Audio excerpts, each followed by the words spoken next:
Oh, I wasn't talking. I thought you were muted. Am I muted? Everyone's muted. No, I think you're muted. Oh my fucking god, I was muted again. Why do I do this every podcast? I do this every podcast. Guys, alright, listen up, okay? I am a professional streamer. Ryan can vouch for that, okay? Okay, so, wait. Let's pretend you guys haven't seen Ryan yet, okay? Everyone? Okay, there we go. Hey! Wait. Hello! And welcome to the Controversial Podcast, where we talk about anything controversial RuneScape related in terms of news and updates. I want to introduce my co-host, the brave Dragonseance with his majestic beard. You didn't go with incredibly brave? No, I didn't. He told me to call him brave. He told me to introduce him as brave, and I was like, I don't want to do that. And he was like, do it. All right, and introducing our guest. His passion for the game has driven him to improve his PvM skills immensely and achieve impressive feats. One of RS3's most popular content creators, whose Tell Us From Scratch series recently concluded. My boy, RSGuy Ryan. Voila. That was the greatest intro of all time. Was it? What an absolutely hype intro. Thanks for having me on. Yeah, it's a pleasure to have you here. I'm glad you decided to accept, considering I gave you a very short period of time to make the decision. So that worked out. We're not going to go straight into who you are and what you do. We're going to do that a bit later on, where we go really deep in content creators and such. So we're going to start off right off with a bang, which is the BTS that was released on Friday, September BTS. So there's three notable reveals, which was Slayer Log's bank rework and no weapon diversity. Also, I realize that I'm lagging a lot right now. I don't know if I can do anything about that. Can you guys still hear the stream well? Because this is going to eventually be uploaded next week, early next week on YouTube. So I don't know if I can do anything about the frame drop right now. I could try restarting the stream and changing some of, I don't think that would. Yeah, you're welcome to like take a few minutes, reset your router or whatever, but it's all up to you. Apparently it's the really bad. Sound is good. It's like 20% drop frames right now, so that's like tragic, and I don't. That's fine. It's a podcast. We're not gesticulating a lot. Yeah, that's the thing. Doing like, interpretive dances. Puts down outfit changes. I don't know why this is the case.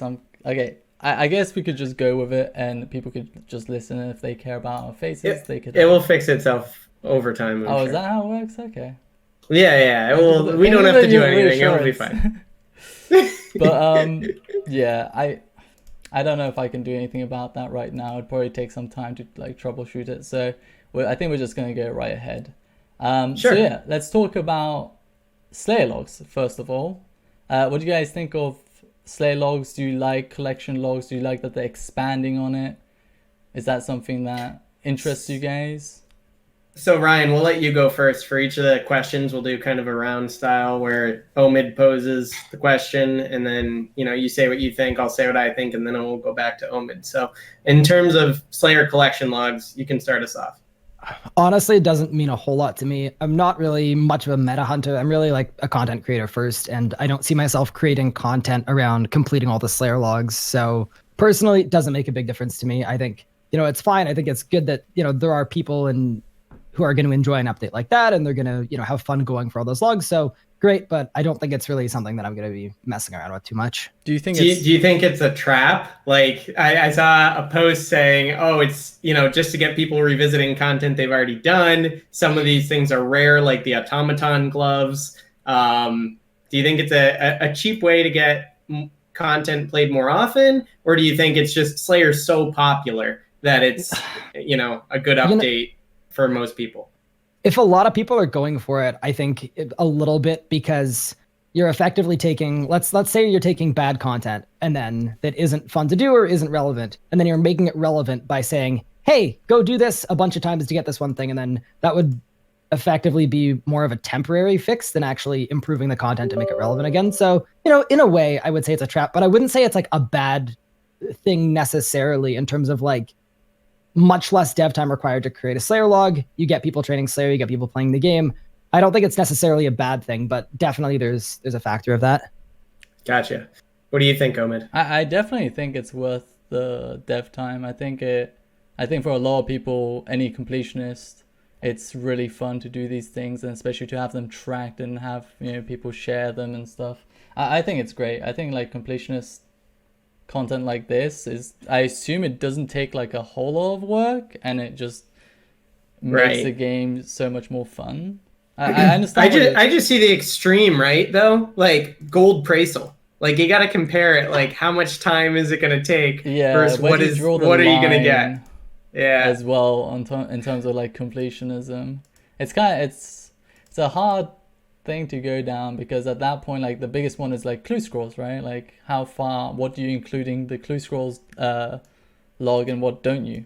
Do you only include 1/3 age item? Right. Do you include all? I mean, I think one die 1/3 age. Yeah, I mean that's the general consensus, because if you include all 3rd age, I think it will take you a few thousand years to complete on average. So imagine doing your 106,000th hard and being like one item off. Not to even mention the most like miserable thing. Master clues and the master logs. Oh god, 2nd age stuff. Yeah. I mean, I'm glad that they're doing this, and I want them to like fully expand on like everything, including also like mini games like Barbarian Assaults. Like how many fighter torsos and such have you got and stuff. So yeah, I like this type of stuff. So bank rework. What do you guys think of the bank rework? Like overall, right off the top, them saying they'd shelve the bank rework, and then coming out and saying, well, we can do placeholders, when people really only, I'll speak for myself. I definitely think placeholders were the most significant part of that update that people cared about.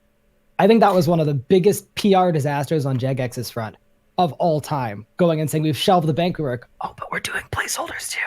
They should have said, bank rework, we're not changing the interface. The placeholders you've been asking for, you got them. That's what they should have done. But anyway, right, that is the rework. Do you think that's literally the only important thing. Do you think that's due to JX not being as connected with the player base as they used to be, or? I don't even think it's a player base. I think it's as a company where you've got, let's say, 300 employees. It's between 300 and 400, all working on different things, and maybe not a lot of communication between. And we've seen this a lot in the past. The community team and the press team who are actually making those press releases and those announcements, and how they're not the same people. And it's kind of like a game of broken telephone. So I would say it's probably that. Okay.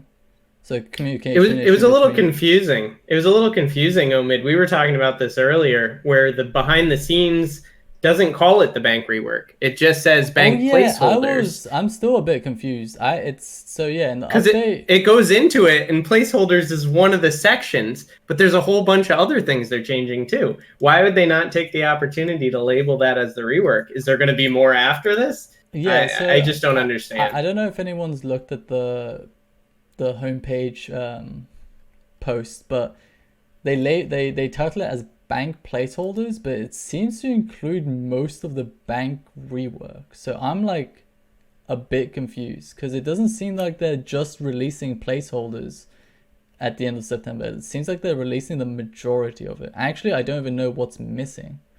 So I went through the whole thing, and I was just trying to think like, what is not included in this?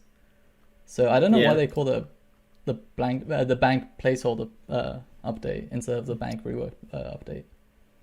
To me, it's like, it's a full-on, I wouldn't call it a PR disaster, but I would say, and I'm not someone who I don't love to critique Jagex. I think sometimes people give them a bit of a hard time for things, but this seems like a super easy PR win for them that could have been put together in 10 minutes or one email.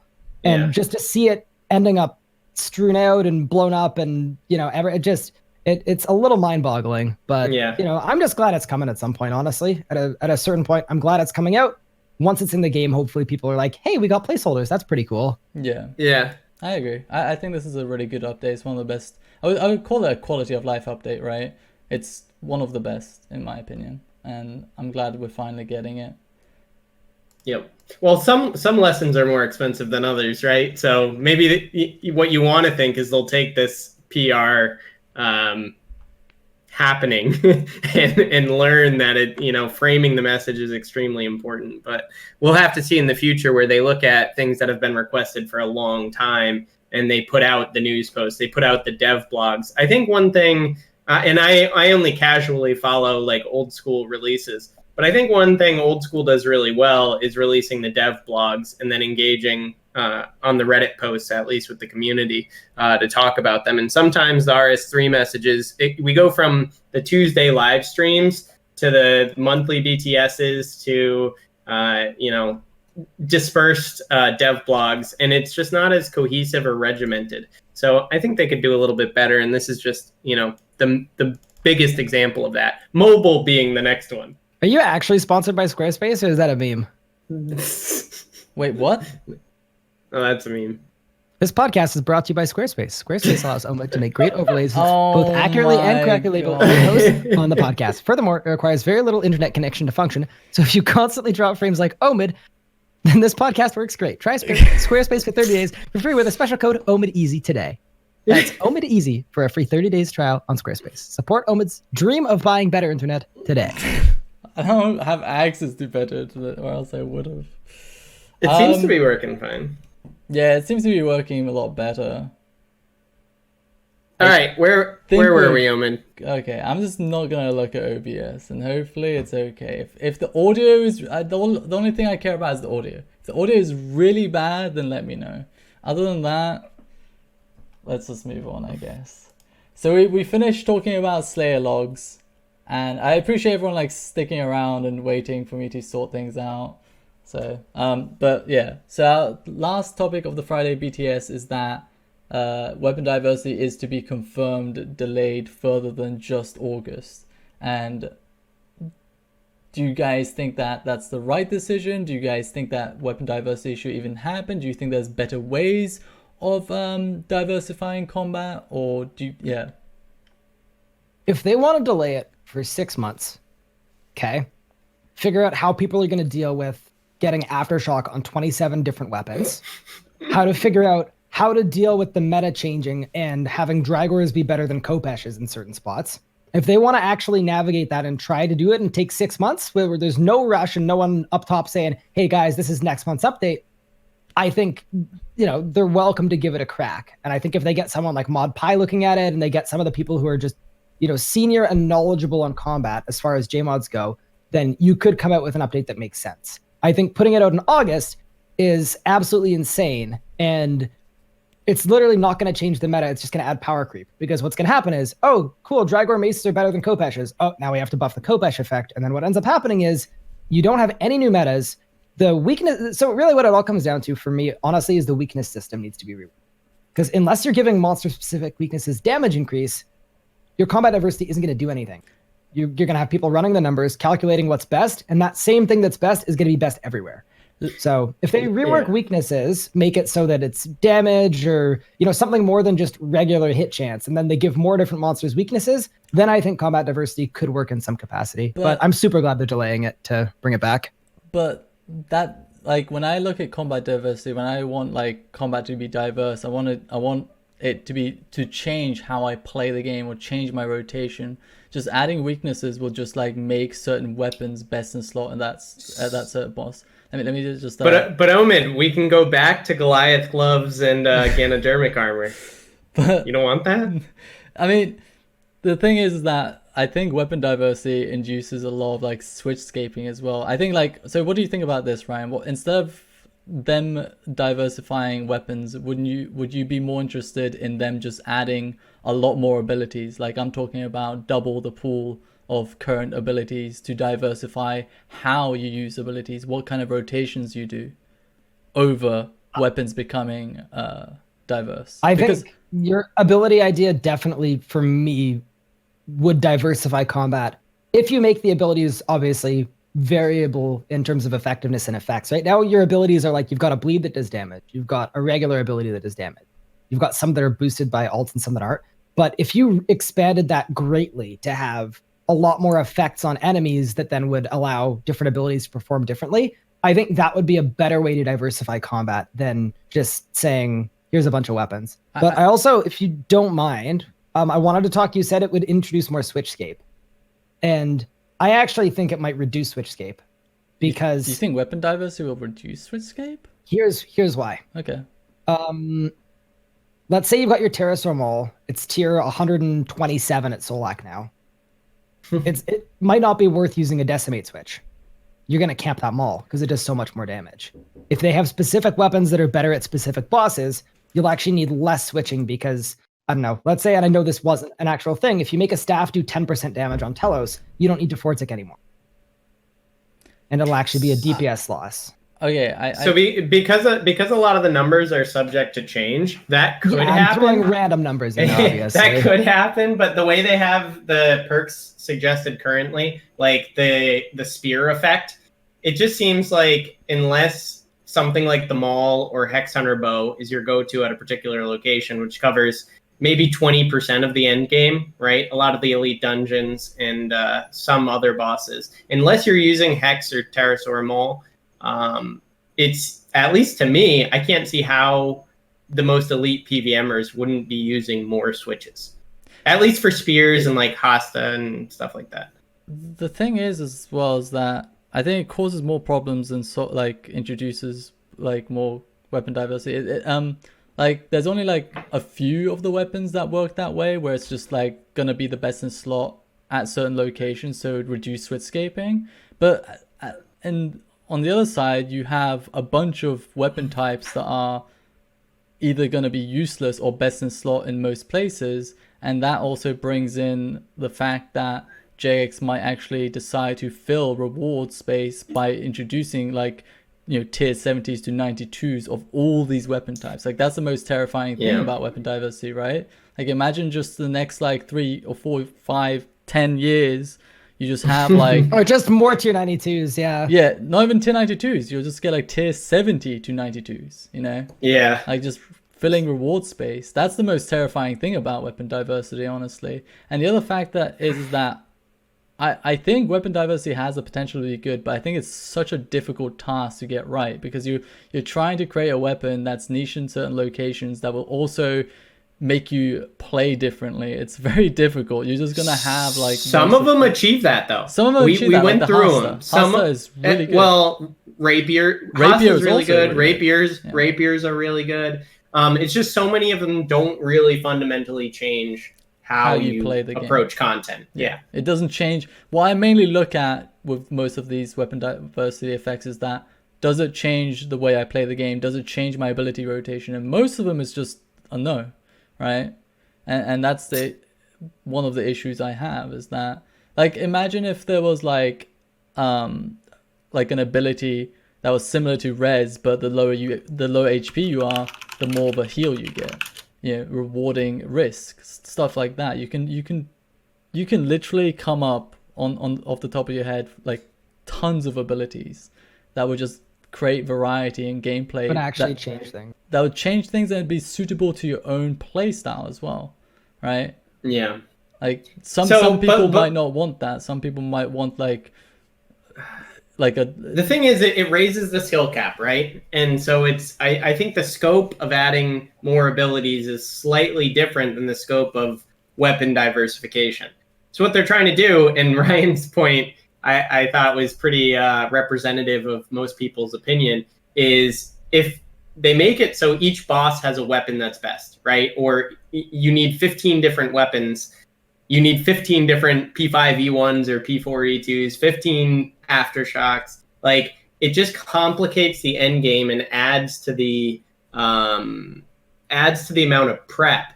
Whereas if you have these abilities, I think it's a more rewarding type of content because you can put them behind anything, right? You can put codices as drops like they've done. You can put them in mini games like the sigil abilities from Shattered Worlds or from Slayer monsters like Vital Sparks. I just see a lot of benefits to the abilities versus diversifying weapons and making you need 20 different T92s. I would just make these abilities, like let's say they add 100 new abilities. I would just add them for everyone to fill in like whenever you like level up these days in with combat with attack strength, you get like a new ability every 10 levels, right? But with this, you Instead can you just get on everyone. fill in all the like the reward gaps with just like it just make the new player experience much more exciting and yeah. This is wishful thinking. I definitely think. Yeah, go ahead. I just definitely think abilities is just much easier to execute, has many more benefits over weapon, like diversifying weapons. I fully agree with you. But so for like, back to what's actually happened, they've delayed it. Yeah. What if they're delaying weapon diversity so that they can deal with the why in the world does no one try PvMing and why do people think it's so much harder than it actually is? They tackle that whole massive, which in my opinion is possibly the single greatest problem with the game right now, is that most people don't try PvMing because of their preconceived idea of how hard it is, and figuring out why in the world that's the case when a lot of it isn't that hard, as Omid, I'm sure you'd be able to speak for. But imagine they tackle that, and then after that, they could actually do something like you're saying with more abilities that wouldn't be overwhelming. Why do you think that is? Why do you think a lot of people don't try PvMing? Where do you think those preconceived notions come from? Oh, it's super complicated, but I think it's a combination of poor user interface, poor settings interfaces, people defaulting to having ability queuing on and things like that will literally ruin a rotation. The tooltip, you can hover over it and it shows you ability damage, but people don't do that because nothing invites you to do that at any point. And I definitely think it's really easy to blame the players, be like, yeah, well, all these people must be just terrible because they're not trying, like they're not putting the effort. And that's totally fair and valid to say they're not putting an effort. But I think when it's a majority of your player base who aren't willing to put an effort, there needs to be more handholding is ultimately what it comes down to me. Because like you'd agree, right, Omid? PvMing is not hard to output a good melee rotation. You could take a new player, give them 10 minutes, and they would have probably a top 10% of the RuneScape community DPS rotation in 10 minutes. The knowledge side of RuneScape isn't that difficult compared to most MMOs, to put it like that. Mechanically, it might be a lot more difficult, but knowledge-wise, it's not too hard to figure out like a good rotation in RuneScape compared to I would say to get 90% of the way to like elite, you're right. But that last 10% is just as complicated as any other game. Getting into like scrimshaw and essence rotations and stuff like that. But getting 90% of the way there is something that most people don't bother. It's just a super early game. Like there needs to be a really and this is like something that's very hard to do, right? They need to just make this like the early. When I say early game, I mean like when someone creates an account, they need to make that side of the game like really intuitive. They need to like teach players properly how to like get into certain things like quest skilling. Because I think I feel like people get overwhelmed and lost. I think that's usually what happens, right, with new players, and that's why they kind of fall off, is that they have no direction. You first, Ryan. Okay, so I got one other big one for that, because you asked me earlier, like, why I think there's a problem. Here's one that's absolutely stupid and dumb, and they need to change ASAP. The number of people who say, why are you trying to get a Dragor from Calphite King? You have Elder Rune, it's tier 90. It literally says level 90 on it. The damage output on an Elder Rune Longsword, it's listed as higher than a Dragor Mace. Because, let's list the auto attack damage and not the ability damage, even though no one's auto attacking with it. And it doesn't account for weapon speed. Like, that is the dumbest thing of all time in terms of confusing people. Like, let's have tier 90s that do level 80 damage. Or level 85 damage. Like, that makes perfect sense. Tier 90 armor that has level 80, it just... Yeah. Like, no kidding, people are confused. Like, you can't blame the people for being confused by that. It's possibly, you hover over it and it says level 90. You're going to think that's tier 90 unless you actually, like, go into a calculator, run the numbers, and compare it to something else. So anyway, wait, is the auto attack damage the same as Dragor's? Like, is the damage... No, because Dragor Mace has a faster attack speed. Oh, right, yeah. So it has a super low... So people frequently, and that's why I believe at this point Dragor Mace is the cheapest one, even though it's, on paper, actually the best one. Because... It's literally the best Dragor, the main hand mace, and it's the cheapest one because people look at the damage and think it hits less. Like even though it has a prayer bonus and the weapon diversity effect is the best of the three. That would literally be a mod pie lunch break fix that would Anyway, I just think it's one of the worst systems. The UI, they got to do something about it. They should prioritize it. Do you think they could do more with tooltips? I honestly think I wouldn't even want to see a tooltip update. I would want to see a bigger overhaul than that. I think they can do more with tooltips. I think in the tooltip, if you hover over something, I would love it to say this is what your average ability damage is. And then, like the what if items kept on death interface? What if you did what if I was in a berserk? And then it literally gives you an ability priority. These are your strongest 5. Would you put that at like the Combat Academy? Would you put that at like the Combat Academy in Lumbridge, or how would you implement that? You could put that in the Combat Academy. You could even, as you hover over your tooltip, where it normally says this is your max min damage, why not say this is your average damage, and then have a little toggle to say, and this is what they are in a Zerk. You could even have them sorted, right? Sort by most damage to least damage. Sort by bleed damage versus not. Like you could literally sort them instead of just here are all your abilities in a random order. Have fun hovering over all of them and try and figure out what the average damage is. Yeah. And I'll give you one other example here. Dismember is your strongest melee basic, even without a strength cape or lunging. In the tooltip, it's listed as a 188 ability because it is, but because of how Dismember works specifically, it's got a higher min hit than something like Cleave. So even if you use the tooltip correctly, even though it's stupid to navigate, you still would think that Cleave was the same as Dismember, unless you literally pull out a calculator. Yeah. So anyway, you're right. So just to confirm, you're talking single target DPS for everybody watching. So. Out of a Berserk single target DPS, Dismember is your strongest melee basic outside of a Berserk. Yep. Outside of a ZGS, no lunging, no strength cape. But based on the tooltip, it looks like it's the same as Cleave, Decimate, Sever as well. Do you think? So you're saying? Did you at one point suggest that they should take away the percentages and maybe replace them with numbers depending on your setup? Or is honestly, that would be interesting. I think absolutely, and I don't even think they need to be based on your setup. I think you could even make them just generic. Instead of giving me a min damage, a max damage, a long-winded description of the effect, I just want to know what the average ability damage is on this thing. You could even do min damage, max damage, average damage. 3 things. It's way less cluttered, and it actually gives people better information they can use to make a good decision on what ability to use. Okay. So, that's what I think, personally. I would worry about over-inundating the player, right? So maybe just the average damage, because the more information you add, sometimes the harder to communicate. And this kind of leads me into something that I think is maybe the biggest problem. You touched on it briefly, but the UI for RuneScape, you look at a lot of streamed content, and you can use old school as an example.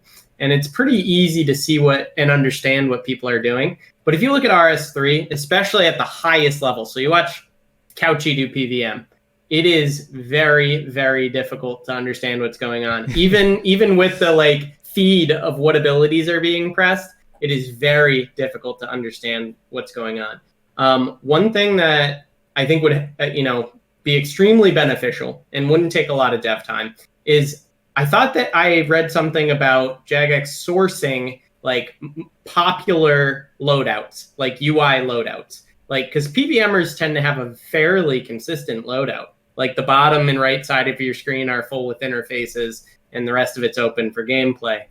If they could just make a more cohesive default loadout, right? I know it doesn't play well with all different resolutions, but if they made a more standardized loadout for high level gameplay, I think it would be huge for promoting the game.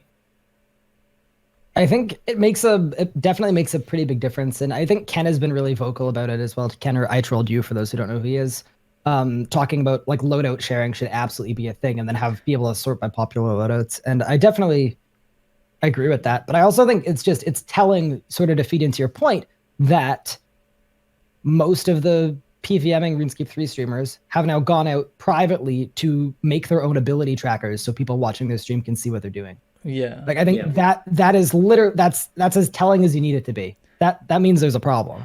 I think the reason they gave behind not being able to share into UIs is because of resolution. And I was like, sure, they might get a more cramped interface, but they'll get a general idea of where, it will help so much more than just having nothing and no direction, in my opinion. I mean, Right. if you standardize to a 1080p, you would probably get 80% of the player base. Yeah, I mean, easily. yeah, Yeah. of course. Yeah. But like, Like for I don't the, play for on the, a 1080p, but like that's still better than giving an interface away that does literally nothing for anybody. exactly. I mean, you wouldn't be locked in permanently, right? If there were the three top PVM loadouts, and you say don't play in 1080p, you could still load it and then manually adjust so that the interface fits your screen. But right now, it's just I have seen some of the most atrocious loadouts just on Reddit or what have you, seeing screenshots, and Elitist. people get ripped. No, it's not even being elitist. It's just you read the comments, and whatever they posted for, like, yay, after 27 years I got 99 mining, all the comments are about their loadout, and it's not productive, you know what I mean? It's not it doesn't help people kind of establish a sense of community, whereas old school, you don't customize the loadout. Like, you have OS Buddy and RuneLite and stuff like that to add additional capabilities, but everybody's dealing with kind of the same thing. RS3, everybody's looks different. I don't know if that's necessarily a good thing. Yeah, I think it all comes down to the exact same thing that we talked about earlier, which is like PVMing and handholding and getting people into PVMing. And that's another one of like, you could, if you spent 10 minutes just writing down every idea you had to help people get into PVMing in the early game, you could probably you could come up with 50 things that would make a difference. And that's just another one of those things that would probably help with the problem. Related, do you think we need low-level bosses? Like, old school's got like a hill giant boss, a moss giant boss, like all that. Do you think that would help RS3? There's a really cool thing in the PvM encyclopedia that goes through every boss in game and then tells you what you can learn from those bosses. And I think when you're looking at a lower level boss, generally there's nothing really to learn from them. They have no drops, no mechanics, no HP. I think that's a waste, personally. I don't think that teaches you how to prayer flick. I don't think it teaches you any fundamental PvMing thing the way a boss with actual mechanics does. So personally, as much as I love like low level content or low level bosses like King Black Dragon, I don't want them to remove that boss, obviously. King Black Dragon is your favorite? Not exactly, but I don't want those bosses removed, but I don't think you're helping people get into PvMing by adding more low level bosses. Do you think a path like showing, okay, from God Wars to God Wars 2 to like learning how to resonance switch at Hellwar, right? Learning how to use shield abilities, then going to Araxor. Do you think the game should guide people in the optimal learning path?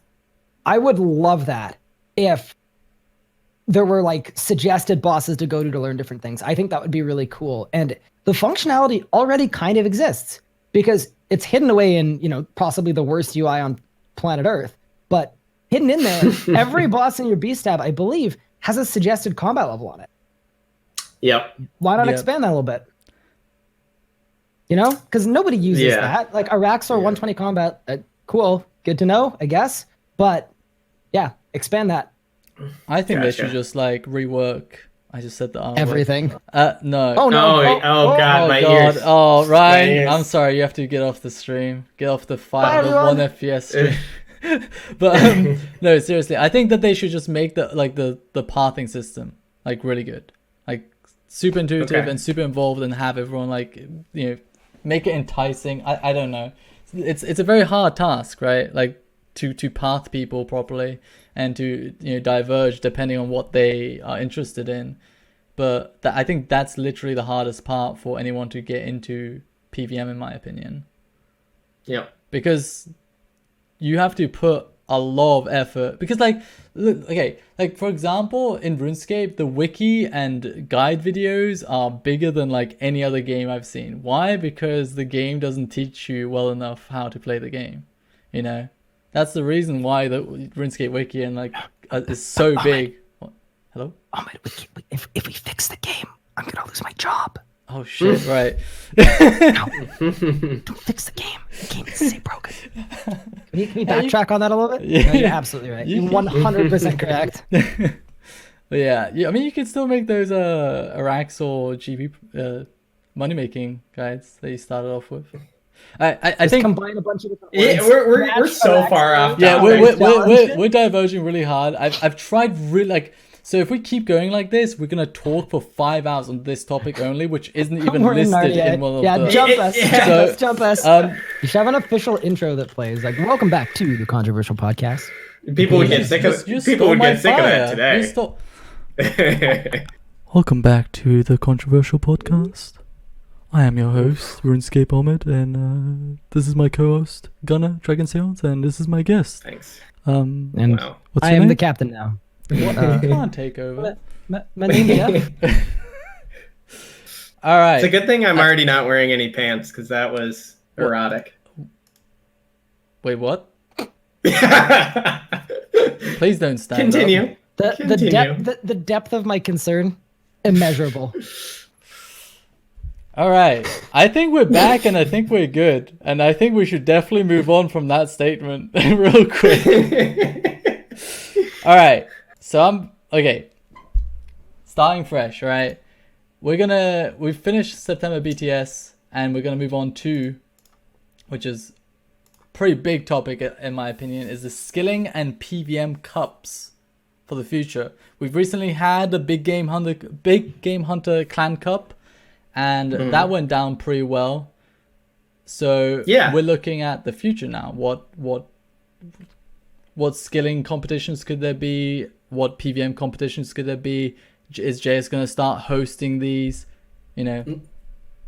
Let me just go over a quick retrospective for the Big Game Hunter Cup, just so people know, because I don't think everybody knows exactly what happened. So in the past, the clan cups have not always been perfectly run. So there's been exploits found during the course of the usual week. But this Big Game Hunter went mostly without complication. This Big Game Hunter Clan Cup went mostly without complication. And it established the framework for future cups. So they added an option of the Vexillum where you can like start a session and it restricts your character from doing certain things. So it made the cooldown for Surge 10 seconds, as in it kept mobile from working. It meant that the Lumberjack auras didn't work. So it set a fair parameter for the competition. It disabled multiple dinosaur spawns, etc. So long story short, some things did happen. You were allowed to use overgrown idol boosts, and some clans had points docked for that. But overall, it went really well. And it seems like Jagex wants to do more of these. And there's a lot of opportunity in the game between PvM and skilling, mini games, etc., for what I think is pretty streamable content and could definitely help make these competitions more popular. Omid, do you want to start going through? So I'm going to just go through quite a lengthy dialogue just explaining what we're going to be talking about, and then we're going to get right into it.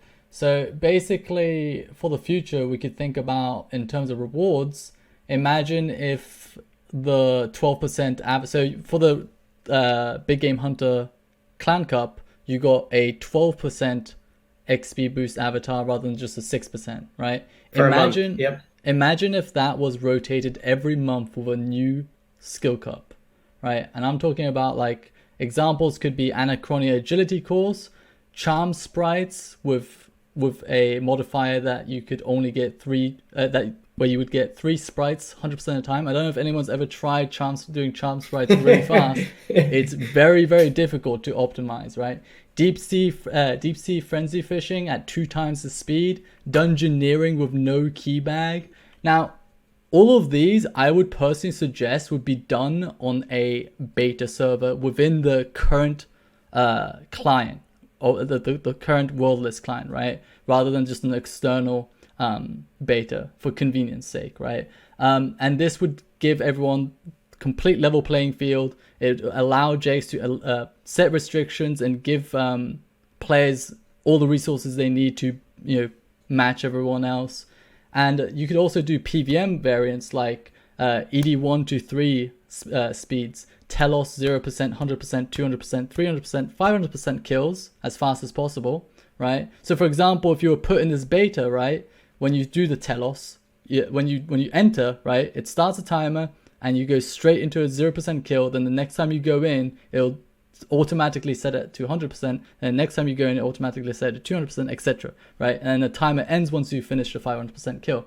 There's also, you could do Araxor 150% to 300%, and then you could also do, which was my favorite, 5 next kill instance. So 5 next kills in one instance, which would force you to use different styles because of the range prey, mage prey variants. And then you could also do PvM team competitions like Daredevil from scratch, like the fastest team that could get Daredevil on one person, or maybe everyone. So everyone has to survive through the kill. Don't know. From scratch, 3 hard mode Virago rotations in the fastest time. Duo Solak 3 times, each having 1 combat style restricted. So you would use, so in a duo kill, both people would use mage range, and the next time would be mage melee, and the next time would be melee range, right? So I would love to see this. I would love to see them expand it on a monthly basis. I would love to see them expand it on a PvM basis. And for example, so there's been a suggested reward for skilling, but for PvM, this might be a crazy idea, and it might be unpopular for most, but for We're ready. We're ready. Give us for your the crazy one idea. person that wins the monthly PvM competition or tournament. Wait, did the stream go? They would get a unique die override for all their tier 90s and 92s for that month. What do you think, Ryan? What do you think of the cosmetic? Yeah, but only for that month. For that month. No, I was joking. I think cosmetic rewards are perfect for something like that. I'm personally not a big fan of cosmetic rewards, but this would allow you to wear those tier 90s and 92s and have like a unique... Right. Because most of the time you'd rather wear like a tier 90, your tier 92 weapons rather than like a cosmetic override, right? So... Yeah, that's fair enough. So this would all... Okay, the stream is dying. I don't think it's completely dead, is it? Oh, it is. What? Who? Okay, I don't know what to do anymore. I'm sorry. I guess we just upgrade to business class. Yeah. So what do you think? So what do you think on the rewards for starters? Let's start with that. Wait, start with the rewards? Yeah, so what do you think of the proposed 12%? For skilling, it'd be 6%, like go from 6% to 12%, and for PvM, it'd be like a unique die override. Do you have any suggestions? Well, for both also, Ryan. Currently, if you win the Skilling Cup, you get your recruitment thread stickied on the RSOF, and then I would assume PvM would want the same, but that would be optional. But okay, yeah. So I think 12% is fine. It'll encourage a lot of competition, and I think experience. Obviously, you need to figure out what to do with Ironmen, and they'd probably be exempted from it. But I think that's completely fair game and fine because experience doesn't carry the same, I don't want to say value as it used to, but I think Omid, you would agree with that, where giving out an extra 6% XP, that wouldn't be a game breaking, like end of the world, like Jagex has sold out situation now, just based on where everything is at. I think that would be completely fine. And I think that would be enough to get people who really play the game for that reason to compete. So I think that's exactly what you want. You want a reward that's going to inspire people to compete. What do you think of the PvM? Do you have any suggestions? The PvM one's a tough one, honestly, because like if we're being real here, like Couchy would win most of them probably, and Couchy maybe mixed with a couple other people for certain ones would win most of them. Yeah, which is cool. But ultimately, I would actually like some amount of system where either in a top placement or under a certain time threshold gets you something. Yeah, maybe it's top 10. Maybe it's top 10. See, I don't even know about doing it top 10, but let's say picking times, like if you're in the top 10% of times, maybe, or you're in the top 20% of times, whatever. Like you can definitely reward the winner, absolutely, in like the top 3 or the top 5 or whatever. And then after that, I would also like to see something that gets people like here, like for someone like me, obviously, I would compete because I'm streaming and it would be fun to do. But if you know that you're not on Couchy's level, and there's only a prize for the winner and no way to show you even participated, that's not going to inspire people to actually push themselves. So I think something that, works for multiple people and works for a lot of people would be really cool as a way to get more people into that type of content. This is a conversation I had with Omid earlier, and sure, maybe Couchy currently would at least take most of these competitions away, but that's only until he doesn't, right? So like the upper echelon of RS players changes year over year over year. Oh, so absolutely. I think it would inspire a lot of people to try to bring themselves to that next level, especially people who stream regularly. So there's a lot of good Telosers who stream regularly, and I think those people would be extremely competitive for something like this. As a long-term thing, potentially, the issue I run into with that is Couchy you can replace that name with anything or anybody. Right.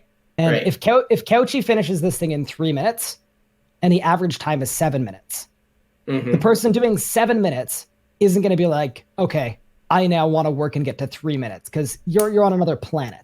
It's not even close. But if you take the 7-minute person and say, hey, if you can get over 5, you'll get something to show that you performed well. So you want tiers. Yeah. Gotcha. Yeah. Okay. So I want to get people stepping up their game and working on things that seem attainable. Like if you told me, and I'm an experienced PvMer, as are you guys, if you told me, okay, Ryan, I want you to spend the next month and I want you to try and kill Telos faster than Couchy, I could spend that month. At the end of that month, I'm probably 10% slower at the end of that month of practice. And it's not, because I'm not good at the game. It's just to be the very best isn't going to inspire people to practice. But to commemorate it with an echelon system, I think works a lot better. But that's sort of my take on it. I think it's a good suggestion. I think more people will rise up as well because there's a level playing field. Because right now, if there's a seasonal, you need all the gear, all the perks, and that might sound easy for anyone at a high level, but for a lot of like mid levels, okay, I think it's actually perfect on the first try. That's not bad. Oh my god! Okay, you're a magician. How did you do that? Out here. We out here. You stole my overlay. Hello? Man, now. Wait. Yoink. Stole my overlay. Stole my tile. Full on, I yoinked the whole podcast. Guys, welcome to my podcast. I'm going to be joined by famous guests, Omid and Dragonseance as well. Welcome both of you guys to my podcast. This is the 4th episode, the 4th installment we got here. And welcome to the show. Nice. Thank you. Thank Ryan. you. Thank you. Oh, no worries. All right. Thank you for having us. Yeah, welcome. Alrighty. So, where were we? I guess, we can give people a minute to get here, I guess. Huh? I guess, do we give people a minute to get here, or it's probably fine? No, just start. I think it's fine. I think if people were in the chat, they know by now.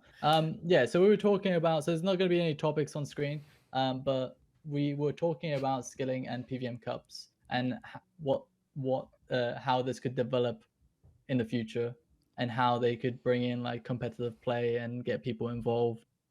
So Ryan was talking about how there would be a tier system for you could probably explain it better, Ryan. This is your idea. Just a tiered reward system, because I think in terms of getting more people into PvMing, if that's sort of one of the side goals or side objectives for a system like that, you don't want to just say you get a reward if you're Couchy or one of the top PvMers in the game, and then otherwise you're not even close. So it would have thresholds for like, hey, this is the time the best JMod was able to get. So try and beat this time, and you get a little gold something to wear for the next month. Right. I think they should use you, a content creator.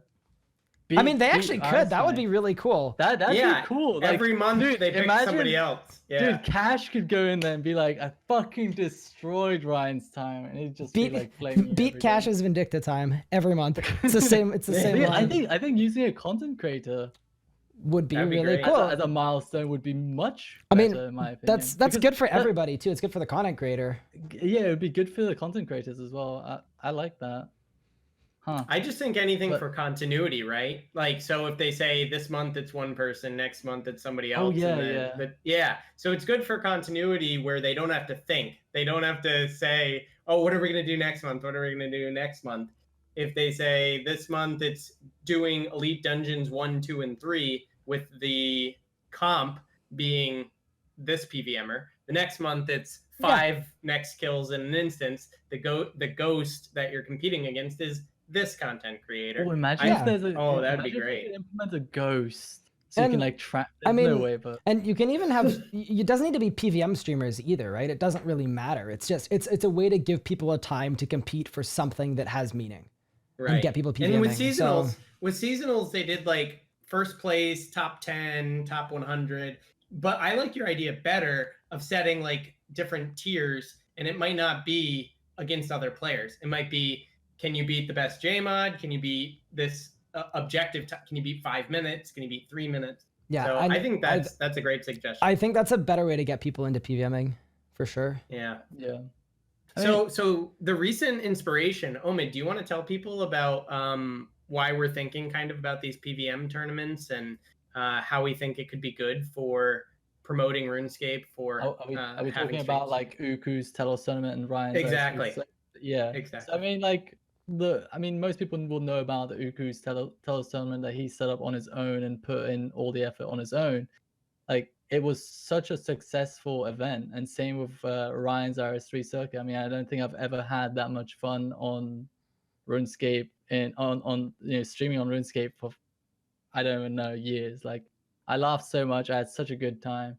So I think having JX support these, or JX like host their own with like significant or desirable rewards would be really good for the game. The thing is, I really want for people with a lot of like potential to like rise up with this. That's why I'm really like adamant on like setting a level playing field, making it easily accessible, making it convenient for people to get involved.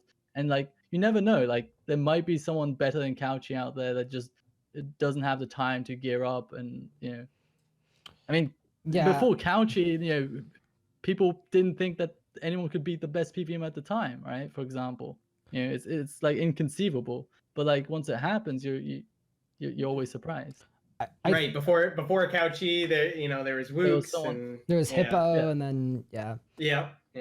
And I think putting it on a tournament world makes a lot of sense, because you don't want to. I mean, it's kind of a throwback to. Do you guys remember when Darden made PvM week challenges like 10 years ago, 8 years ago, like right after EOC, so right when EOC dropped? How many years ago would that have been? 7 years ago. He would always choose non-high tier gear to allow access to other players. So it would be like Troll Invasion, Polypore Staff, for example. And then you'd have your set gear, and that way it doesn't require best in slot to compete. And I think what you're doing is you're putting it in a tournament world effectively. That does the exact same thing, where people can gear and equip themselves on a level playing field. And I think that's a really important way to get people PvMing, especially if you're someone who's just like, let's say you're 138 combat, you've got an 140 mil bank, you've got tier 87s. You can log in on a tournament world and have max tier 92s. T92s. Done. Yep. I'm on there. I'm trying it. Absolutely. So the other benefit though is that they can restrict particular elements of the content to reduce RNG. So for like Big Game Hunter, they made it so multiple dinos couldn't spawn when you were doing a clan cup session. So for these tournaments, they could do the same thing to kind of limit the RNG impact and screw people up where it wouldn't be fair, right? You could try 50 hours to get the optimal RNG to perform perfectly. And on the tournament world, they could make it happen every time. So there's a lot of benefits to it, I think. Yeah, any RNG that is not reactive. Like, if you can react to the RNG, I'm totally fine. But if it's RNG that just will screw you over no matter what, I'm fine with it being removed or restricted. But the possibilities and the ideas are endless in my opinion. Like, and I just really want something like this. I would be so excited, and I feel like a lot of people would be excited. So I, like, super off the record, I spoke to Jagex last year about it, like 11 months ago, about more tournaments and stuff being, a thing. And something like Ryan's tournament, for example, the reason why, and Jagex was, in the end, they would have been willing to promote that tournament, but the reason why they're not going to promote something like that on a whole scale level where they're like, casting it from their own Twitch page and stuff, is it's just a liability thing at that point, where it kind of, if they want to do something big, it has to be done by them, where they are in control of everything, because they're not going to put the trust, obviously, of their massive company on a random 20-year-old in their mom's basement. You know, it just seems like a bad idea. That describes Ryan perfectly. I was trying to describe honestly. myself. Yeah. No, not Lex or Ryan. No, me. Lex is an absolute goat. He's unreal. But yeah, anyway, that's sort of one of the things there. So it kind of has to come from them, and it has to be put on by them, you know. And I'm sure if they reached out to content creators, like if they wanted me to come down and cast the thing, like I'll do it for free. Dude, that'd be awesome. Like I'd absolutely, like I literally have, like I came up PvP commentating. Like I would love to do something like that. And also, I think they should reach out to PVMers and content creators for ideas like this. But I feel like, do you feel like sometimes when you give suggestions, they feel like you're making that suggestion for your personal gain? It honestly depends on it depends on the suggestion. Like for example, this, if I was to suggest, hey, 5 next kill instance would be really fun, and I think it'd be really good, and it would be a lot of variety because you need to alternate styles. Like, do you think that they would perceive that as, oh, he only wants that for himself? I think if you brought that suggestion to Jagex, and then you also brought that you'd get an achievement for beating a JMod time, that would be cool. But if you were like, this is the idea, I want my time to be the time to beat, they're going to think that you're trying to promote yourself. I think that's what it comes down to. I think it always depends how you frame it. Omid's comment comes from a couple months ago. JMod had said that high-level feedback is always met with a little bit of skepticism from Jagex. Like Jagex always treats high-level feedback with a bit of skepticism because they think high-level players are out for themselves mostly. That's what you're referring to, right, Omid? Yeah, Mod Jack said it during the Comcape rework. Yeah. So it's a little bit difficult. I was just wondering on your experience. I think it depends on the player, honestly. Like for me, obviously, my goal, I want the game to succeed, and I want to be able to make the best content possible. So if it's self-serving to do something that makes the game grow and also allows me to make better content, then sure, it's a self-serving suggestion, but it benefits everybody. So I think there's no way to completely separate yourself. Like if I'm talking with Jagex, I'm going to be frank with them and be like, hey, this would be a really cool thing for me, but here's also why it would be cool for you guys. And I think there's sort of no way to separate the two things because the success of the game is the success of the content creators. You can't separate those two things. I'd agree with that. Yeah. So Omid, for people who are just joining, just to kind of contextualize this, we recently had a clan cup. It was for Big Game Hunter. We talked about some of the skilling ideas. We went through some of the PVMing ideas. We talked through the individual, and you went over the team competitions as well. We just got through the rewards and kind of the structure. Do you have any overarching feelings that have changed during this discussion, or do you feel exactly as we did when we started? I feel pretty much exactly. I like Ryan's suggestion of having a time to beat of a certain JMod or content creator and the tier reward system. But other than that, I just really want something like this because Jagex obviously sees how successful like Uku's tournament and Ryan's tournament is. Imagine how successful it would be if they hosted it themselves and put a lot of effort in, you know? Oh, it'd be huge. It'd be huge. Like, and it aligns with, we just had the annual survey, right? And we're not going to get into it at all, but they obviously have a consideration for like esports and streamable content. And this is something that I think we know people want to see. Right. And it's just competition at the highest level. I think it would be huge for the game. Yeah, I completely agree. I mean, if you look at Ryan or Lex's tournament, you had about 5% of the active player base watching that. 5% of the people playing RuneScape at that time had that on. And someone might say like, oh, that's a tiny number. This thing got no promotion and was put on by someone who isn't a streamer. Yeah. And it got 5% of the active. Like, that's insane. And that in itself should show to Jagex, like, there's high potential here into some of these ideas. And it's something that I think for them, they need to make a decision like, is this worth investing in? And I think if they ran the numbers on it and they looked into it and they saw the amount of growth it could provide for the game, I think it would be a no-brainer. I think it'd be worth the dev time. Yeah. I mean, surely they've already looked at it and they've already looked at the numbers. I'd be surprised if they haven't noticed, you know? Like, I don't know. I feel like they're going to do this eventually. and I'm kind of excited for it. You don't think they've been too burned by Dimension of the Damned? We don't talk about that. Okay? We do not talk about that at all. I mean, they kind of burned themselves, to be honest with that. Like, it was a flop not because RuneScape doesn't support events. It was a flop because of every other possible thing. What could go wrong with 2,000 members on a sharded world within like 50 squares? What could go wrong? I also think that they really should sit down with people and talk, like, discuss this, like high-level PVMers and such, because I think they will usually have like the best ideas for these things. Yeah, for sure.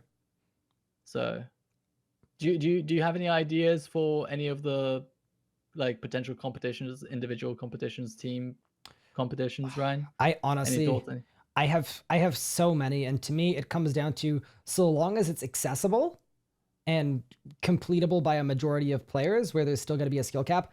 I don't even think the what matters as much as just hitting those parameters. Like every single one you listed works out perfectly, and I think you could come up with literally years and years and years of these types of content, and you could base it around what's the newest content released. You know, right around ED3 you could do one. Right around, you know, when that solo dinosaur boss comes out.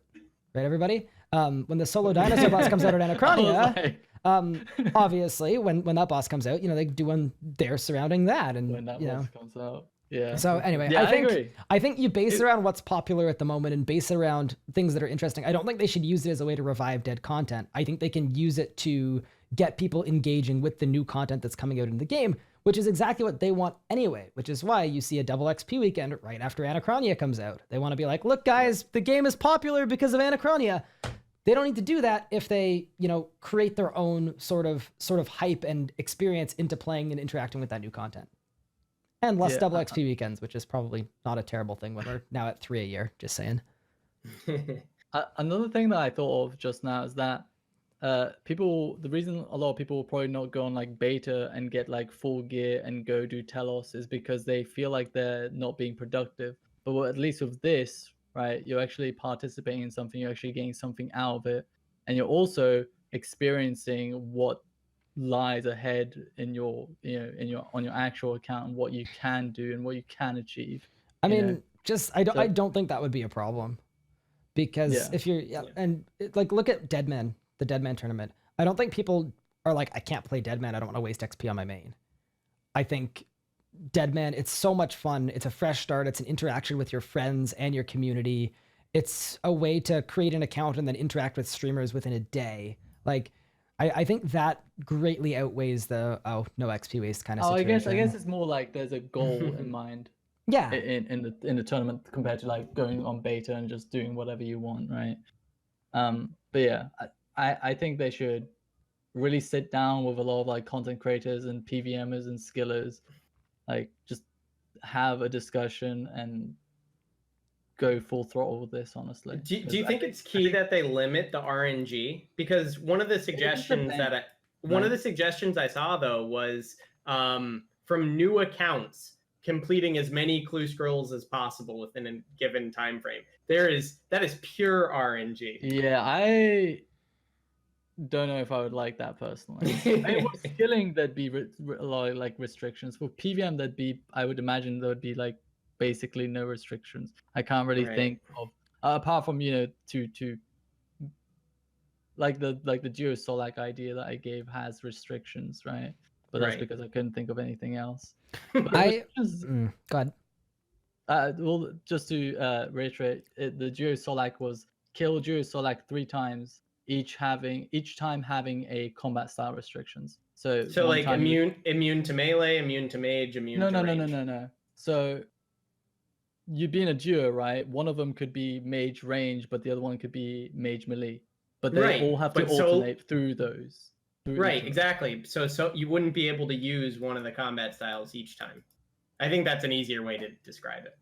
Yeah, I mean, yeah. So it would require like knowledge of every style and how you would rotate through them and switch through them. I mean, yeah. Yeah, I'm not gonna speak on the skilling stuff because I'm not as immersed in that. But for PVMing and limiting RNG, I definitely wouldn't want them to be like, okay, your max and min hit are now, brought close to the middle mark. I think that would be terrible because I think you want to be able to have, a lightning in a bottle situation where someone makes a mistake and still has the best time. I think that's exciting for a player who maybe isn't going to have a tick perfect rotation every time to maybe make a mistake here and there and then still be able to come out with the time. I think that actually makes it a little more enjoyable than it just being 100% execution, especially as streamable content. And right, but they do have to have some restrictions for things that would keep participants out of the content. So like if you sign and you start a new session, it should take your sign off cooldown. So stuff like that. Like absolutely. auras should have no cooldown because you're not going to be able to compete with somebody on a Zerker aura in the tournament. Without a Zerker. You're absolutely right. But I wouldn't really call that a limit to RNG. I would just call that, basic. That's true. Just limitations. Basic limitations or just a set of rules effectively. But they also have to like keep it competitive to a certain degree, right?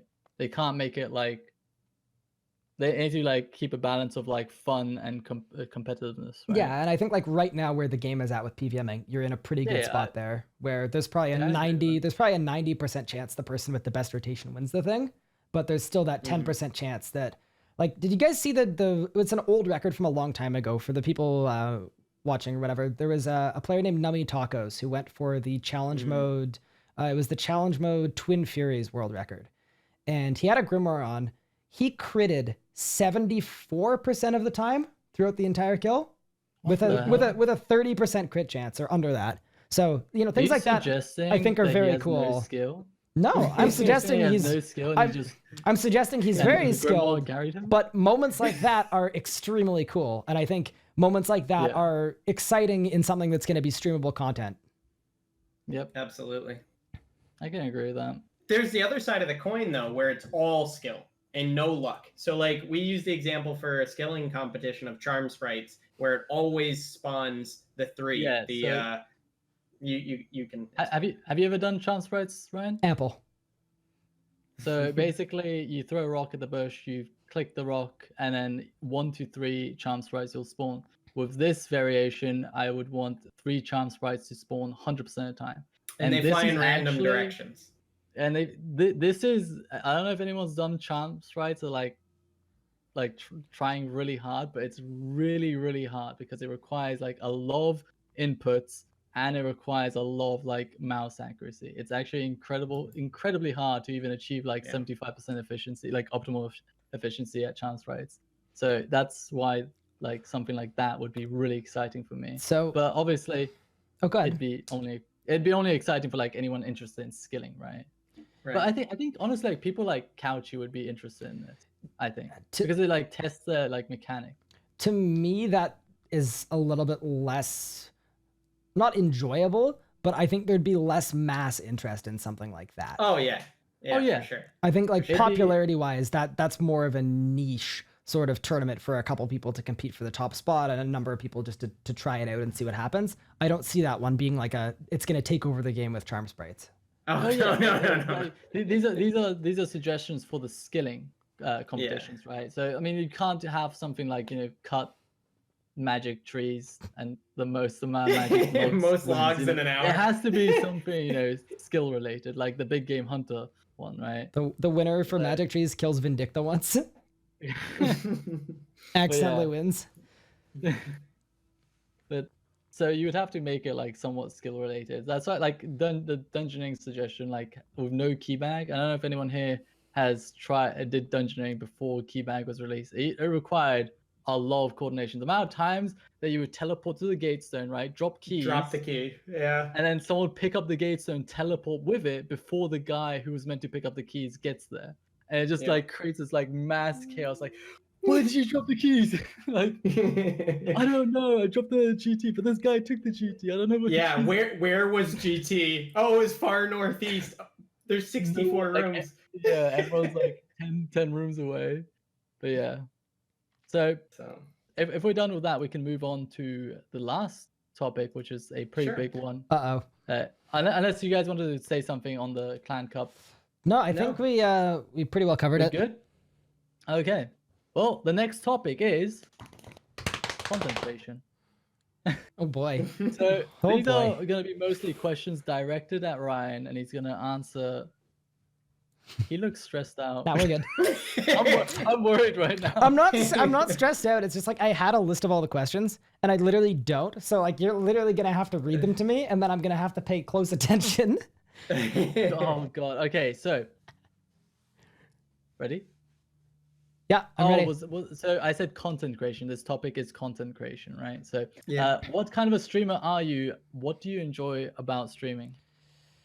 I enjoy so much about streaming. I think it's easy to be like, oh, the community interacting with the chat, you know, talking. And I think that's where it really, really started with me. But I think creating things that give people a reason to watch. That's the thing I like most about streaming. Putting an absolute crap ton of time into something and then seeing, you know, a creation of your own as something that like people actually want to tune into and being like, I can't wait for the next one. Like that is the coolest feeling of all time. And to me, that's like the main appeal to streaming for me. So what kind of streamer would you say you are? Like PvM generally, or would you focus on any new content? How would you describe yourself? It's tough to say because I wouldn't want to put myself in a box with anything I'm doing. I think generally I'm PvMing, but I'll do skilling streams on my Hardcore Iron Man. I'll do you know, original content like Telos from scratch, which has some PvMing in it. If you guys aren't familiar with that, it's a series where my friend and I, we went and tried to get a full Telos weapon, but Iron Man style, where we wiped our accounts and started with nothing. And then it also had cinematics and a storyline. And I think I'd say I'm a lot more than just like, oh, I'm a PvM streamer, I'm a skiller, or any of that. I stream anything that I think people are going to enjoy watching, and that's sort of my main focus. I don't really have a strong preference for what that is. Gotcha. So you're telling me they don't care about chat or your views? I love chat and I love my viewers. Thanks for that one. I absolutely. I mean, it's so easy to say community, but they're trash. No, what I've said for a long time, and I get asked this semi frequently, but if I didn't like interacting with people and getting to know so many, you know, awesome, cool people, I just make YouTube videos. Like there'd be no reason to do any, like Telos from scratch didn't have to be live, except that is an aspect I absolutely love out of it. And, you know, entertaining people and keeping people present and engaged and, you know, getting to know people as well is really important. And someone actually asked me, I think yesterday on my stream, they were like, do you see us as like family? Do you see us as friends? Anything else? And I said, definitely, I would take my chat and my community as close friends to me, because I think it's important that we're equals. I don't ever want to be that streamer who's like, oh yeah, I'm the best. I'm the streamer. You watching me because I'm insane. It's like, that's stupid. I'm just a dude. And, you know, getting to actually talk and meet real people, I think is absolutely incredible. Yeah. I mean, me and Gunnar have been streaming. I mean, Gunnar used to stream between 2013 and 2000. Who knows? Who knows? And I've been streaming since like 2013 as well. And one of the greatest attractions to stream for me personally is like getting to meet people. I love meeting people. I love meeting people with different perspectives, different opinions. I love having discussions with them, as you probably know, Ryan. So me and Ryan have had many heated discussions, but I still love him. Oh, I was telling my stream this earlier today. It was like, people were asking about you in the podcast. I was like, so Omid is probably the person I argue with more than anyone else in the entire RuneScape community, but they're always civil, they're always productive, they're always a lot of fun, except for that one time when we challenged each other to a cage fight at RuneFest. That was the one time that things crossed the line a little bit. I thought it was us two versus Cash.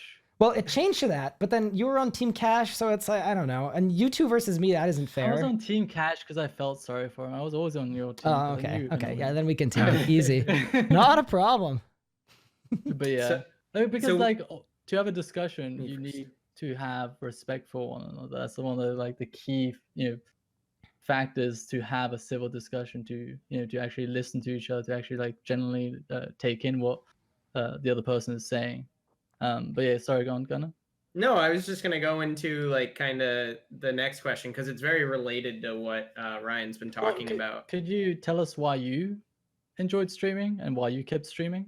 Yeah, so back when I had a little bit more time, I would just echo the sentiment that meeting new people and having that sense of, okay, I'm gonna start streaming today. I have an idea who's gonna show up in my chat. and it's going to be like I never stop streaming. You know, there's a great sense of continuity and relationship building that comes with streaming. Yeah. Despite all of us being together because we like RuneScape, like we like video games, we like this particular video game, you really learn a lot about people outside of that when you're streaming every day, or, you know, every week at least. And I really enjoyed that. And as you know, I tend to watch videos and watch streams to learn. And I learned a lot when I was streaming just by people telling me, oh, you know, you're doing this wrong, which I really appreciate. I would rather have somebody tell me I'm doing something wrong, here's how to improve, here's what you could do differently, than just say, oh, you know, thanks for showing me how to do this. They're both good, but I really like to learn. So that was a big part of back when I made videos and back when I streamed. So, yeah. So you want to go into the second question? Yeah, sure. So Ryan, what really motivated you to start creating content, and then what made you become more serious about creating content? Okay, so I went to high school in Canada. It's 4 years. I know in different places that's a different amount. Canada has we've high got- schools? They're actually igloos, so they don't go that high up. They're pretty close to the ground, but so you've got grades 9, 10, 11, 12. That makes up your high school. And after the 10th grade, where like I had my friend group and everything else, and you know, I was pretty normal. I still loved RuneScape at that point, but I hadn't really made videos. I switched schools to a private school for the 11th and 12th grade. And it was like a tiny class situation where like my graduating class, there were like maybe 15 or 20 guys in that whole class. And what ended up happening is I didn't have that kind of upbringing. So I didn't like the same things a lot of those people did. And they already had their friend groups, right? So I honestly I had no one to talk to when I was in my last 2 years of high school. And I started making videos as a way to get out there and chat with people, which is, I know, kind of like a sad reason for starting streaming and starting videos. Well, really starting videos, I started streaming after that. But that's really what got my start with YouTube. So you had no friends and that's why you started? I mean, effectively, if you wanted to put it that way. Rude, Omid. I'm just messing with you, Ryan. Come on, man. You know it. I love you. And then I met a bunch of people through content creation. Even like when I was, you know, let's say I had 50 subs on YouTube, I would get the occasional comment. I'd become friends with those people, and then those are the people who I'm still friends with to this day.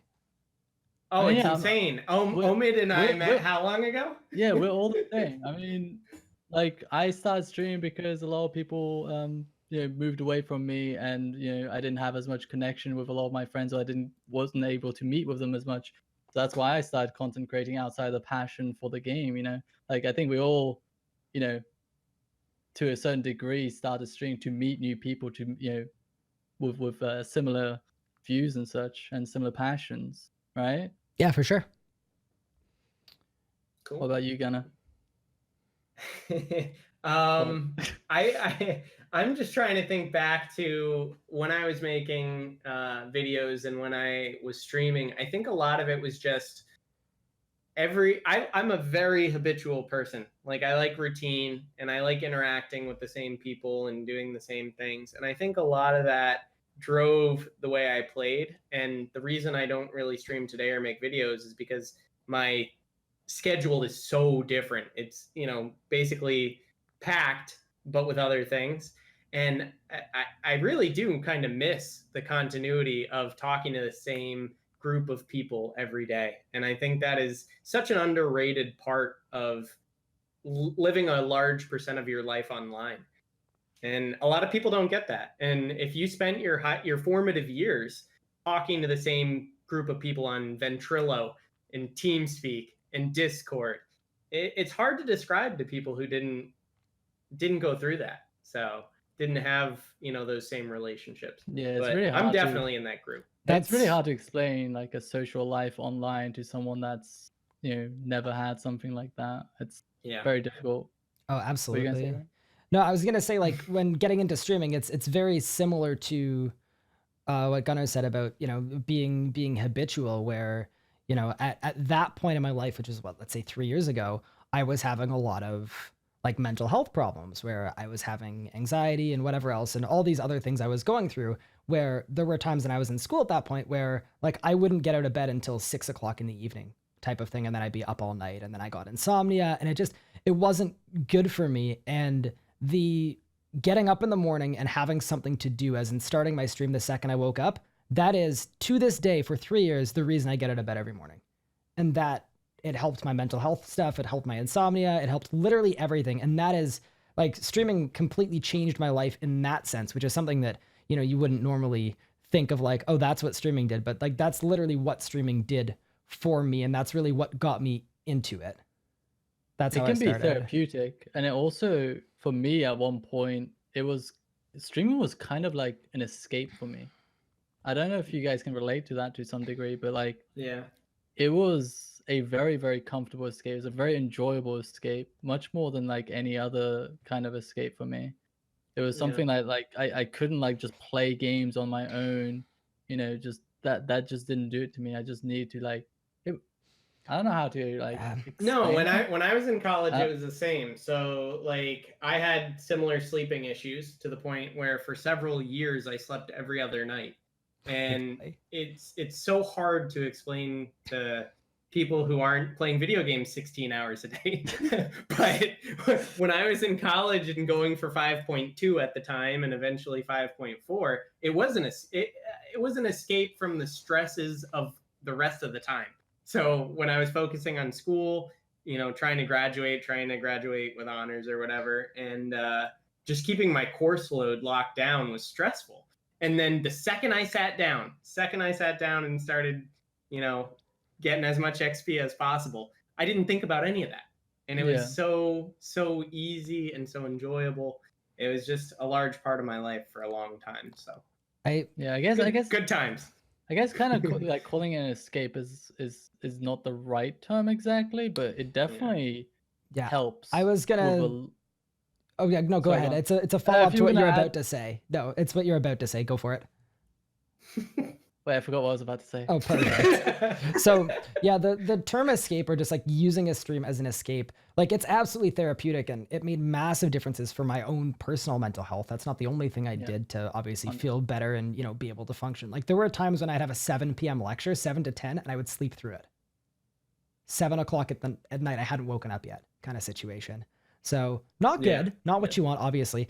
And streaming, it's interesting as an escape because streaming has a ton of ups and downs, more than I would say most other hobbies or professions, where if you're taking streaming as your like main form of, you know, therapeutic escape or anything like that, what ends up happening is you have a bad stream or like some drama happens, and then all of a sudden now the thing that you're using to calm you down is kind of stabbing you, and then that's when things get really, really bad. So that can happen. There were definitely, like, when I was pushing towards partnership on Twitch, situations where that came up, where like I almost just dropped the whole thing. But yeah, anyway, I just did want to add that. But yeah. So to a related point, so video creation's a little different, right? You can make YouTube videos on your own time. You can kind of avoid that drama as much as possible. So how do you value streaming versus creating YouTube videos? Like the time investment to edit a video versus the simplicity of just getting on the stream. So the time taken versus the return. I think. What do you think about that? A lot of people have a misconception that streaming, you roll out of bed, you comb your hair, maybe you don't even, you start your stream, and then you do that enough and you'll be a big streamer. The truth is, in my experience, you need to give people a reason to watch, whether it's YouTube or it's Twitch, and that takes a lot more work than you would expect behind the scenes. I'll give you an example. Tell Us From Scratch was the most successful content I've ever created in my life. We've been planning that for 11 months. More successful RS3 content on Twitch. And it's just, it's been, I try and not even, I don't even try and compare myself to other content creators when I can. Just flex, but dude. No, flex. absolutely not. But it was incredibly successful, which I'm super thankful for. But the prep, there's a lot more to create something like that than just, I rolled out of bed, I started my stream. So to me, I definitely, if people ask me what I am, I'm a streamer first, and then I'm a YouTuber in my own time when I can. And I do like making videos that help people and that entertain people. But ultimately, I think Twitch has made itself more of a home for me. And I think the biggest reason for that is, one, you get out what you put in a lot more. You do something like Tell Us From Scratch, you're going to succeed more than, you know, not putting time in. Whereas on YouTube, you could make the best video in the world, and if your thumbnail isn't popping and your tags aren't perfect, that video is going to be a dud.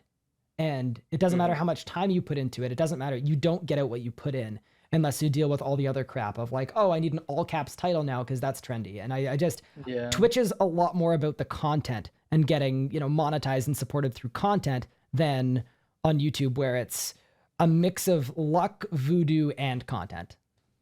I think streaming is also a lot. You get a lot more personal, and it's not just content. It's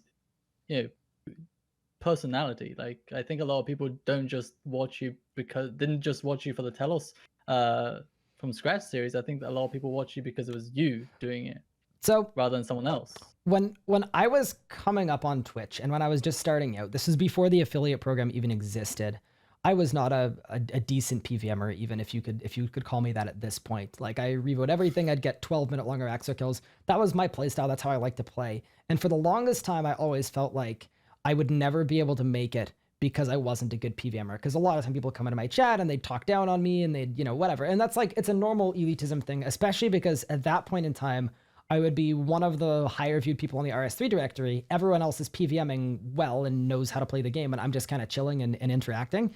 And for a lot of time, I had a big inferiority situation where that's really what pushed me to get better at the game, to the point where I could hold my own. Was literally that I was tired of people valuing me as a streamer based on my PVM ability. And that really ticked me off. And that's why, like, I get comments sometimes of people who are like, hey, I want to start streaming, but I don't have the warden title yet.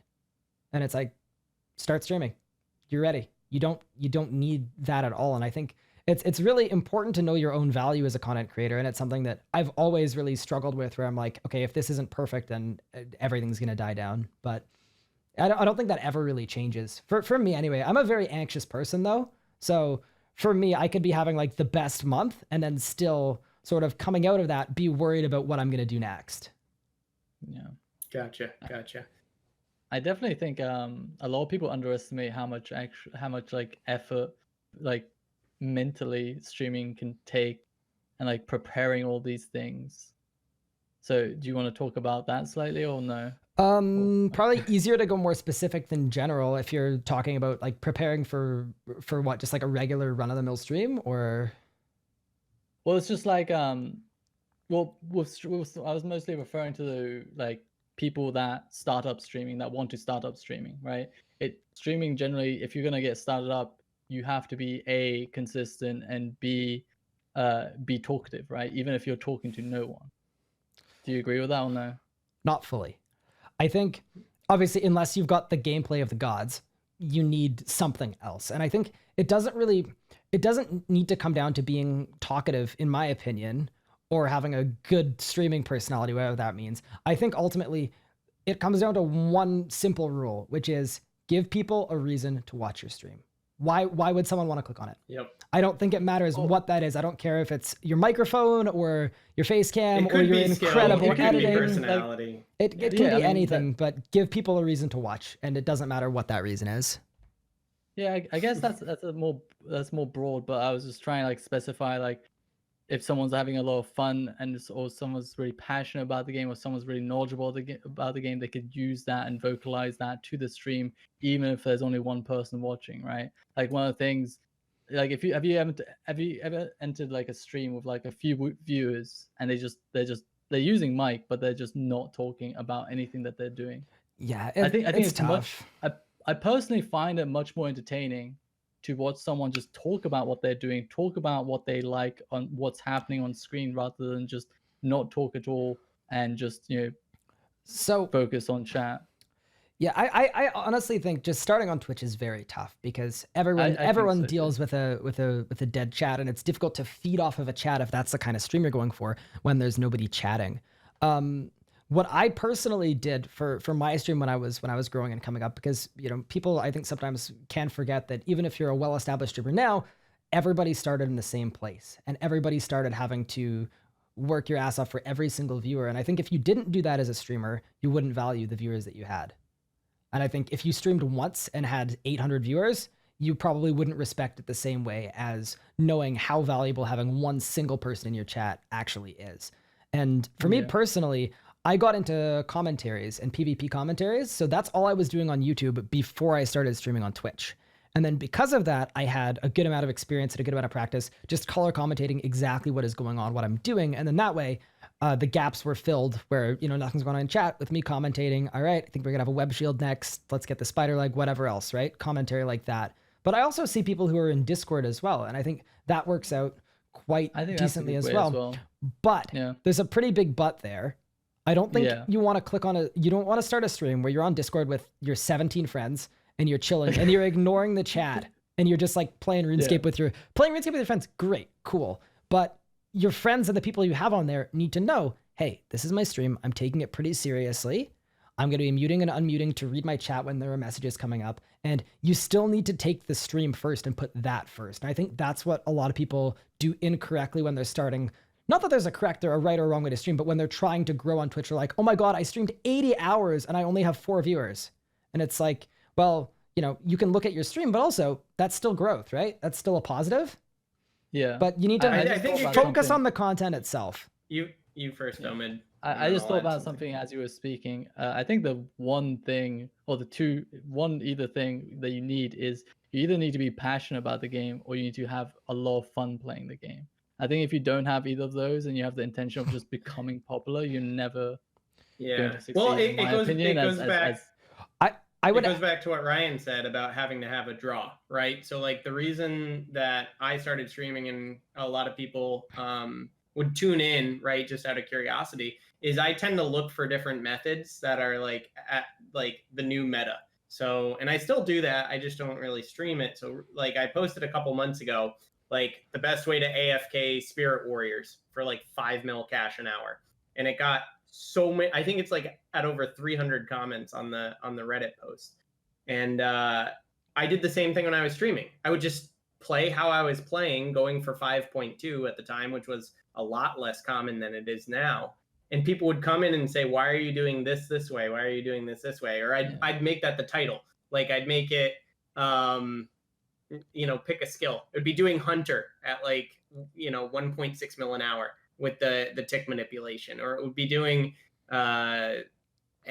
just you name it, right? Any content, but I'd be incorporating like less well-known parts of the meta. So if you have a reason for people to tune in and you have a schedule, people will come.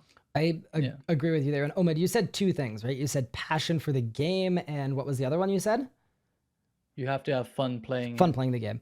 And which kind of they're kind of the same. I would add one other thing to that too. And then I think you've got an exhaustive list. I would also add passion for streaming and creating live content, because you want to, I can have fun playing a game that isn't RuneScape, even though I love RuneScape and RuneScape is my, it's my home base, it's my main game. I'll have just as fun playing a different game, largely because I'm able to create content through that game. And it's my passion for like streaming it more than, and sharing it with people more than, the game itself, if that makes sense. Yeah, you're like a play-by-play announcer, kind of. It doesn't really matter what sport we're watching. Yeah. You can comment on it and go from there. In a way. So I think, and it totally depends on the streamer, though. That's obviously just for me personally. And I think that's why some people fall into the trap of they've got this view count playing this game and then they switch games and then everything falls apart for them. And I think it really just depends on the type of content you're creating, where can you feed off of any game, or is it specific to this one little box? Gotcha. So kind of related to the knowledge based streaming or content, do you feel that guides or like teaching streams or content meant to show players the meta, do you feel that they're less popular than they used to be? And why do you think that is? I mean, first and foremost, I would say sources like the PvM Encyclopedia, like 10 out of 10 source. If you don't know that source, check it out. It helps so many people every single day, because you want info on something, you type it in, it'll tell you exactly what you're looking for. What's my rotation for this in Rage Talos? It'll tell you. What's my rotation for this? What abilities are stronger than other ones? It'll tell you. Every single boss has a write-out guide there. And to me personally, instead of clicking on a YouTube video where it's like, what's up everybody? Welcome to today's insane guide where we're going to be learning how to do 4-man Vindicta. I'd rather just click on something that tells me what to bring, honestly. Like I would more readily available information. Why not just I can see that. Because the wiki used to have garbage information, and now that the encyclopedia is porting onto the wiki, and the wiki's starting, it's not there yet, but it's starting to get reliable PvM information, I'm not looking for a PvM guide. And I know that I'm saying that as someone who makes PvM guides, and I will continue to do so if I think I can add something different to it. But if I can't add something that improves upon the wiki, I am not touching that guide. So for example, I've been working for the last 4 days. I've been working on a guide to melee DPS rotations, and I've been working with a bunch of speed killers in a speed killing Discord as well. And what we're doing is, instead of just showing ability prioritizations, we're actually going through how to create your own prioritization so that you don't need to be following this 20-piece rotation and always be like, oh, I made one wrong ability, everything falls apart. So that's something where I've looked at the wiki, I've looked at the sources available, and I know I can do something better than that, and I can improve upon it. And then that's a guide I'm going to take a run at. If someone's made a perfect Solat guide, I'm not going to go make another Solat guide just because I want a Solat guide. If there's info out there that is already good, I'm not touching it. Do you think that's the current state of RS content creation, is like you really have to know what's out there and be able to improve upon what's out there for it to be valuable content? It depends how you define value, because I know a lot of content creators who will make the same guide with the same information. I even know there was a content creator, I'm not going to name any names, but I made a guide to Cursed Energy a couple years ago. He copied my slides word for word and then made his own Cursed Energy guide like a week later. And it was like... Do you think that's value added at all, though? I mean, I stopped making skilling guides after that, so I guess probably was no. But in terms of value added, I mean, the one way of looking at it is, oh yeah, well, I have a different audience from you, so I'm getting this info to other people. And then the other one is, that's garbage, that's a scummy move, that's plagiarism. I don't see the point. There are also guide makers, and once again, I'm not naming any names. I'm not here to start drama with anybody, absolutely not. And I'm not even like, trying to allude to anybody at all when I say this. I know there are a lot of people who make guides where they literally, their one source is the wiki. They don't test their methods. They copy paste the wiki. They read it word for word, and then that's their guide. And to me, personally, just to me, that does not add any value to anything. You're taking info that already exists and you're putting it on might have negative value, right? I would say I personally, if I put something out like that, I'd feel shitty. I'd feel terrible, that's what like, people do. It really I don't know. Like sometimes, like for example on stream, like these are some extreme examples. Like sometimes I will say something and respond to someone on stream in a certain way, and it might be wrong, and I will actually like go back and message that person the same, like the corrected answer, because I just can't like leave that person with misinformation. It just eats at me. I can't you might effectively be doing damage by not testing a particular method and saying, oh, you should be doing carrying Jadenkos instead of charming Moss. They're 5 million XP per hour, and make a guide that's 2 minutes long. You're going to steer potentially hundreds of people into wasting their time, or at least using their time less effectively. But you're right. I couldn't deal with that. At the same time, they don't know any better. That doesn't make it right. I'm not saying it does. I'm just. I think it isn't necessarily, but it can be exploitive in nature to make content like that, because it'll get the clicks. It's easy for you to make because you're copying one source and then you comment on it, chop, done, video out, you're easy. But why do you think they do that? Sorry, I cut you off there. So if you make money YouTubing, or you want to grow your channel on YouTube, and you think YouTube algorithm, I need to make a video every day or every 2 days, or else my channel's going to literally burn in a fire. That's some pretty easy content right there. And I think that is a big part of it for sure, is people feeling like they get caught in this content cycle. They need the next thing, the next thing, the next thing. And then because of that, and I'm definitely not like, sympathizing with the people who do this, because I think it's a really scummy move. And I think spreading misinformation is one of the worst things you can do. So like you said earlier, anytime I say something incorrect, this ability is better than this ability, and I'm wrong, I will always go back and I'll say, I was incorrect about this. This was my mistake. This is why it's better. It's better. Don't do this. And I think it's really important to do that, because I'm not trying to be a content creator who knows everything. I'm not trying to be all-knowing. I'm not perfect. Nobody is. I'll make a mistake. But if I make a mistake, the very least I can do is go back and say, hey, I screwed up. Don't do what I said.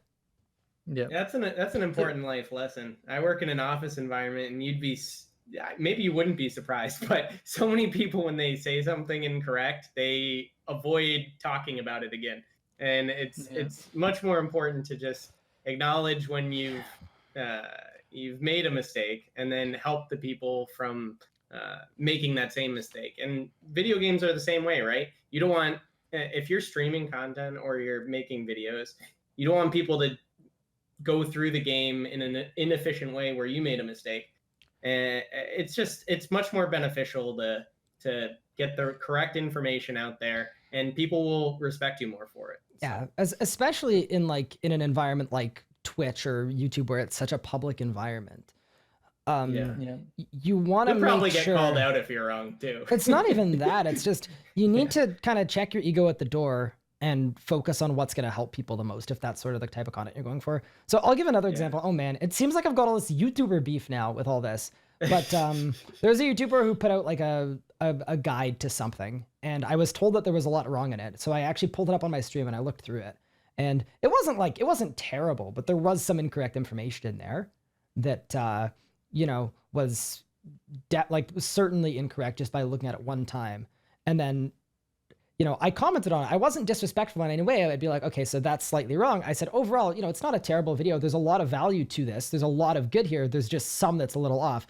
And then anyway, that's now a content creator who's now been like trying to like not start stuff with me, but like they, instead of just saying, hey, that's valid, and then either making a change or just saying, fair enough, agree to disagree, or talking with me about it, they've now decided to like try and like blacklist me and like all this stuff because they think they took it personally, like, oh, Ryan doesn't like me, when in reality, I'm great with that person. That's a cool individual. They make content that is important.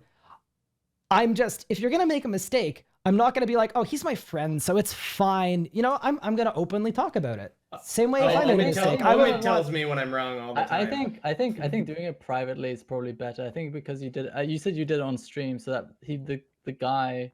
That's why I took it personally. It probably felt like embarrassed and took it personal. So yeah, and maybe that's maybe that's my own bad there. But at the same time, it was done in a very respectful way where it wasn't like, let's clown this guide. It was like okay, so this is one thing that's wrong about this guide. And I wanted to do it on my stream because it was misinformation that was being spread, right? If I handle it privately and they don't change anything, great. So it wasn't a disrespectful thing. It was I have full respect for this content creator. This is a great video. Here are a couple of things I would change. And they interpreted that as Ryan hates me. Yeah. As opposed to Ryan wants good information out there. It used to be a much bigger problem with something we used to call Munkle math.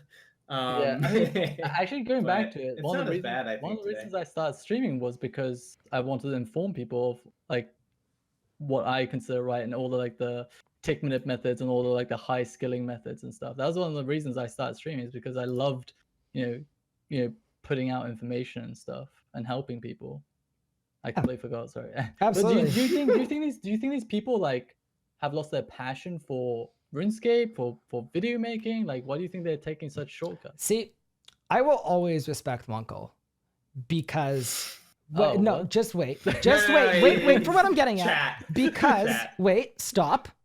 Because when he lost his passion for YouTube, he milked it for a bit. He realized this isn't working, and he said, "I'm making good money doing this, but I'm done because I'm just not feeling it." And I respect the heck out of him. You can say what you want about his guides or his like Munkle math or whatever, but I have a ton of respect for him saying, you know what? It's time to hang it up.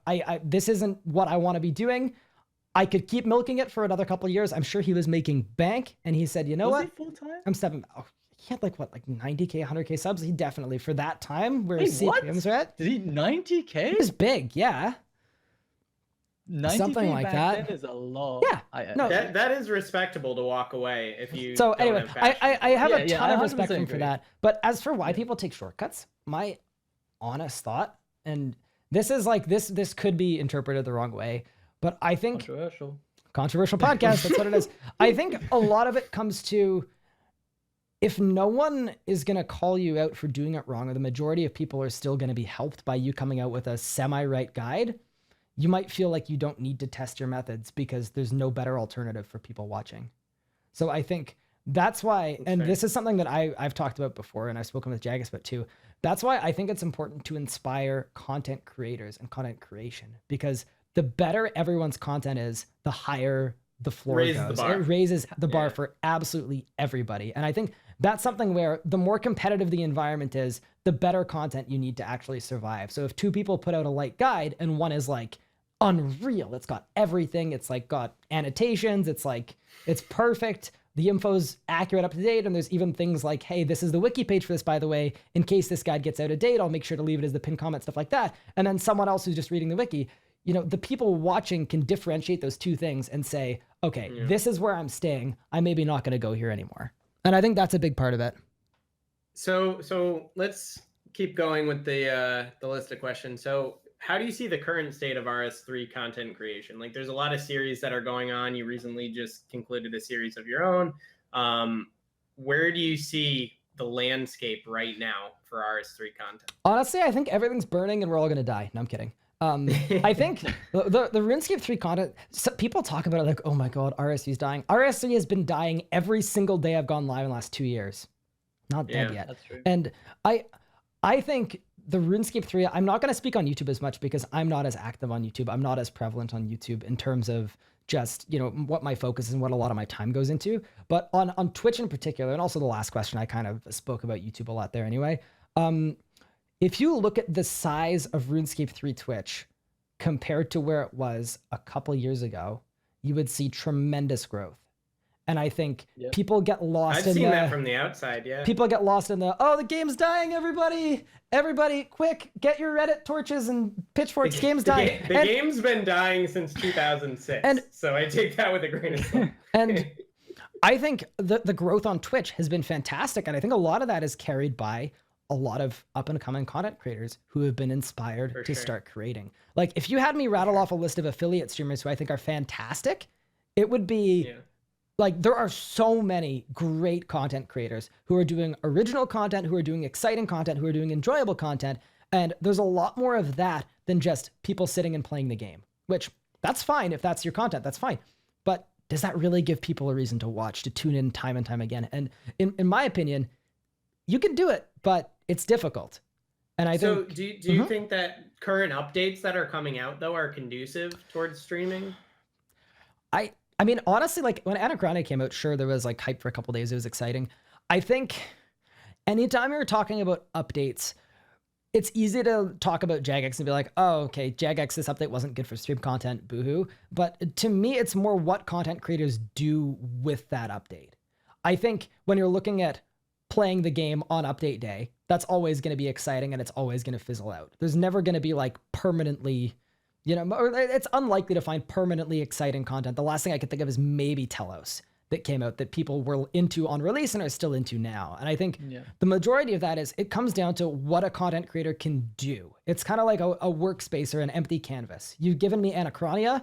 Let's see what a content creator can do with it. Let's see some cinematics that start there. Let's see Telos from scratch starting by trying to get off the island and using that new area for content reasons. I don't think it's Jagex's problem to come out with updates that are going to be fun to stream. I don't think they should worry about that. I think the content creators should be worried about that. That being said, though, they have a vested interest in making content that's streamable and helping to promote their own game. And to your point, I don't think that should be their first concern. But they definitely want to make content that is popular for content creators to use. And we talked before about the tournaments, right? And if Jagex were to sponsor tournaments, that could be huge. Is there any future updates that you've heard about that you're excited for, that you're excited to make content around? So I would say, first off, just to backtrack a tiny little bit, when you're looking at content and updates and, you know, it being in Jagex's interest to create something that is enjoyable to watch, I mean, the general rule, and this is kind of an age-old rule, it doesn't always apply linearly, but if it's fun to play, it's probably fun to watch. So I think if they prioritize content that is fun to interact with, a streamer is going to have fun playing it, and then it's going to be fun to watch. I think the focus doesn't need to start or even have any point on the streamers. If they focus on making the best content they can, it will all sort of flow through that and stem through that, in my personal opinion. But wouldn't you argue that, like, Telos was the last, like, major content that was really enjoyable to watch and play? Like, I feel like at this point, 3 years ago, Telos being released is still the biggest content for RS3. Would you agree or disagree? It depends how you're ranking it. In terms of views, I disagree. In terms of the number of people who stream that content, yes, because I think there are a lot of high-level PvMers that interact with it. Wait, what do you mean in terms of views? View counts. If I were to go to Telos, I would have a higher view count doing an elite dungeon. Yeah. So Gotcha. I think if you went to Telos, you'd have a higher view count than doing anything else outside of like something creative like a series. Would you agree? I don't think so. It You don't think so? really depends what I'm doing at Telos. Like if I'm risking uniques and I'm doing something like that with guess. constraints in a But challenge and I've Telos- given people a reason to watch, then absolutely. But like Telos adds like potential versus anything else in terms of its potential outside of a series. You don't think it's the most I popular? think the only thing that gives Telos potential over other bosses is the drop mechanic. That's literally and it. Enrage and the streak. I would say the scalability. Yeah, well, the And drop scalability mechanic is is the streak. I think that's the only thing that really puts Telos ahead or separate from other bosses. Is it's not as repetitive, and the drop mechanic is fun. But I don't think that Telos itself is like this boss is incredible streamable content. I agree. Everyone's I seen P1, P2, P3, P4. They're always the same. They're boring to watch. It's that drop at the end. I 100% agree with you. And my follow-up question would be like, why didn't they do that again with a group boss? Like have like a group boss or another solo boss So that has like a similar like enrage, streak, drop mechanic. This is kind of getting into like the survey stuff, and we won't touch that at all. Yeah, no survey. We're not even Right. going to touch it in We the don't have time. slightest. Yeah, no, absolutely not. But I think it's almost, I don't want to say a waste of dev time, but making content that isn't scalable is a great way to make content that's great for a couple people. So Yeah, I agree with that. like even think about like if Virago was capped at 7 people like Solak is, pretty sure normal mode and hard mode would be dead content if they were capped at 7 people. And thinking about things like that, where you need a way to modify the difficulty, whether it's by team size or by enrage. And I hope that any future content that comes out is playable that way so that it appeals to the newer player and it appeals to the endgame player. That's my sort of stance on it. That kind of leads me into something. You said something that I disagree with. Yeah, hit me with which that. Which is, if something's fun to play, it's fun to watch. Enjoyment for a lot of players, for better or for worse, in RuneScape comes from time investment versus what they can get from it. So you'll see the rise of AFK content because AFK content is what gets engagement. So Jagex can come out with an update that is incredibly well received because it's worth doing. It doesn't make it fun to watch, But right? So would you consider it being worth doing, like AFK content? Is that really fun to play? for a lot of people, it is. So the question is, if you're not having fun playing a game, it's all about how you define it, right? Yeah. I really like doing Spirit Warriors on my phone while writing purchase orders at work. So it depends how you define what is fun. It depends how you define fun. And for you and for Jagex, if they're defining fun by the number of people interacting with it, the more people are going to interact with whatever content is the easiest to do. So AFK content. Yeah. It's For open better to or most worse. players. I don't think it's I a good personally don't think that's indicative of fun remotely and enjoyable moments personally, but it totally, it's a personal thing where it comes down to your own personal, look on what fun means and what fun is. It's easily measurable though. One of the things that Jagex looks at all the time is engagement rates. If a lot of people are doing something, they believe that to be value-added content.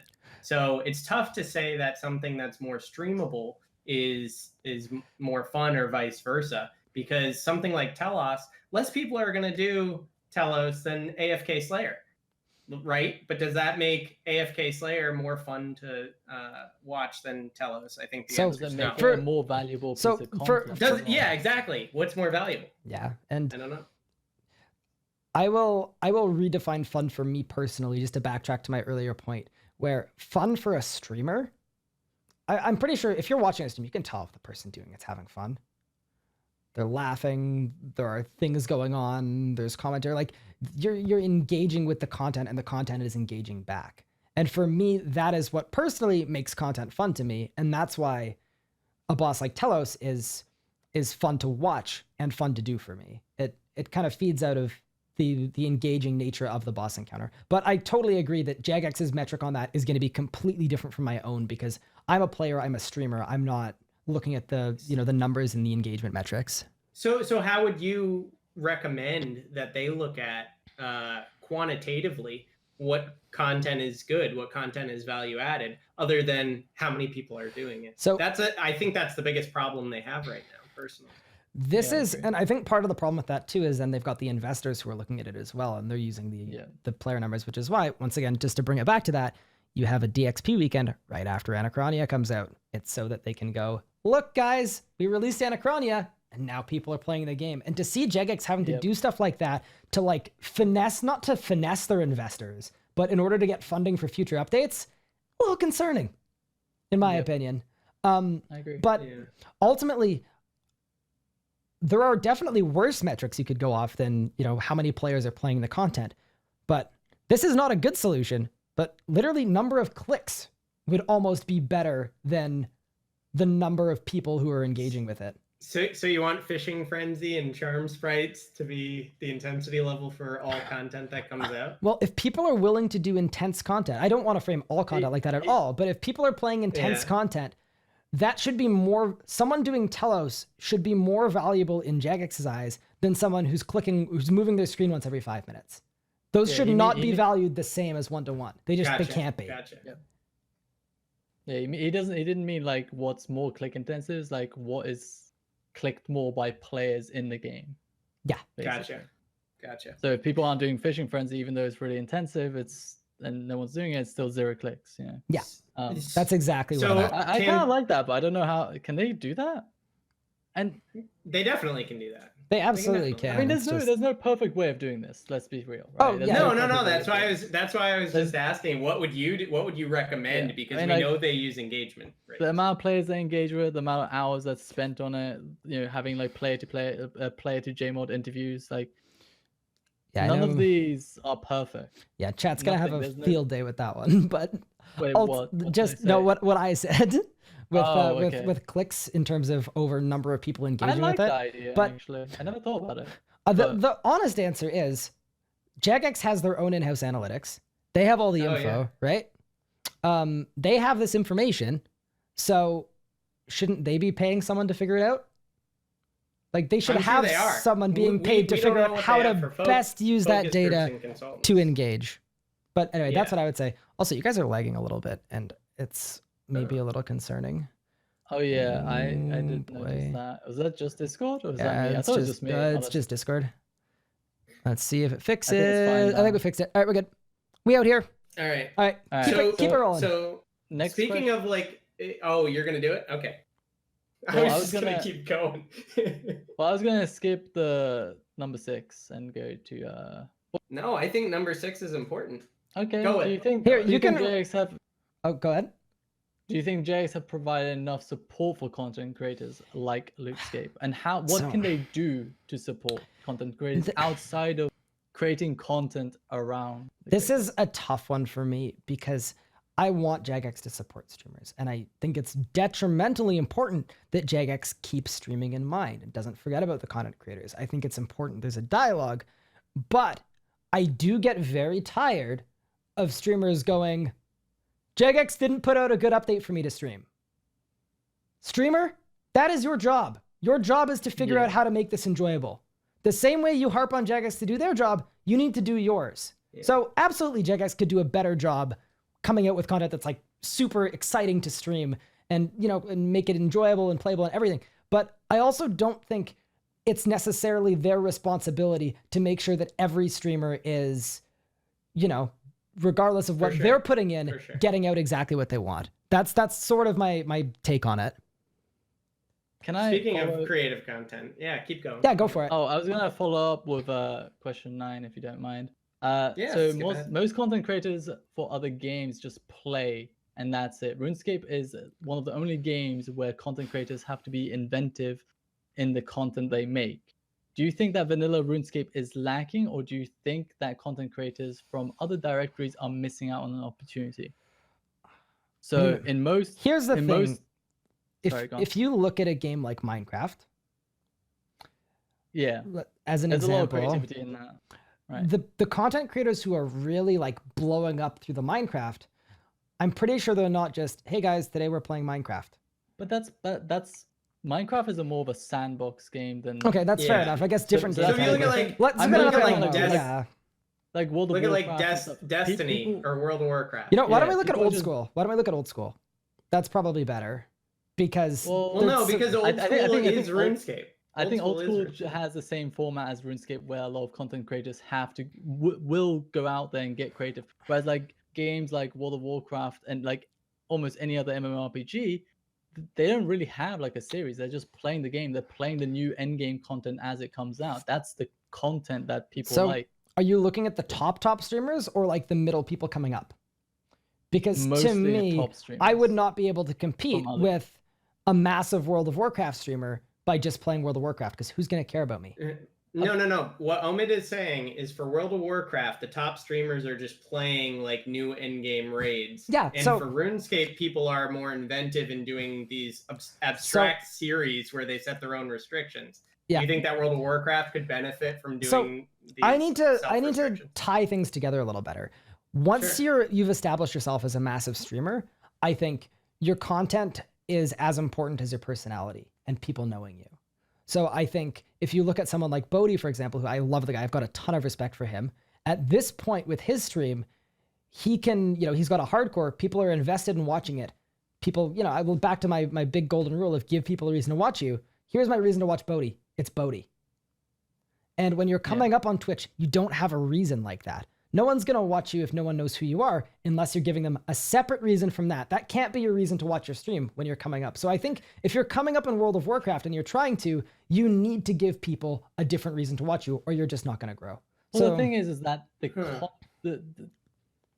in most MMOs, there's content always coming out that's pushing end game, and that is the reason. Whereas RuneScape does not really do that, right?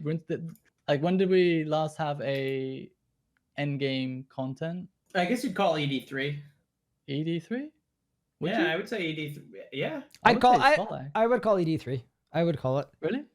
Yeah, solo ED3. It depends how you do. honestly. It depends how you define endgame. It's super easy, and people had completed it within minutes. So if that's not endgame, then that actually, you know what? Thinking about it, that's not endgame. Never mind. Yeah, I would say It's Solak. Yep. Right? That- And Solak yeah. was how long ago? Yeah. Year ago?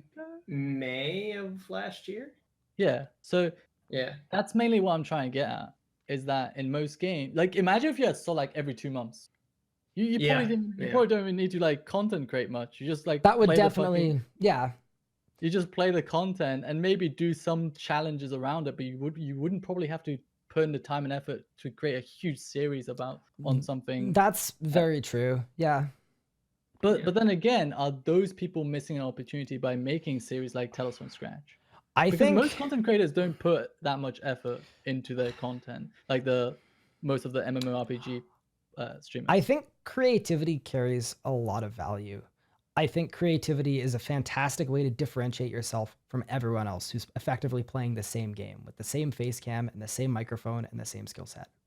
And I think in that sense, creating original, exciting content, it's valuable by itself just for the sake of that. It's not needed for view count reasons, but it is needed for differentiating yourself, growing your brand, growing your own repertoire. So for a new streamer, an up and coming streamer, being inventive, whatever game you're playing, is much more important than for established streamers. That's a good answer. That's my personal take on it. Yeah, that's what I think. No, you're right with that. I was mainly talking about for like the high end streamers. Yeah. Yeah. For the RS3 directory, like you, for example. Why don't we relate it? Why don't you ask him number 7? Number 7.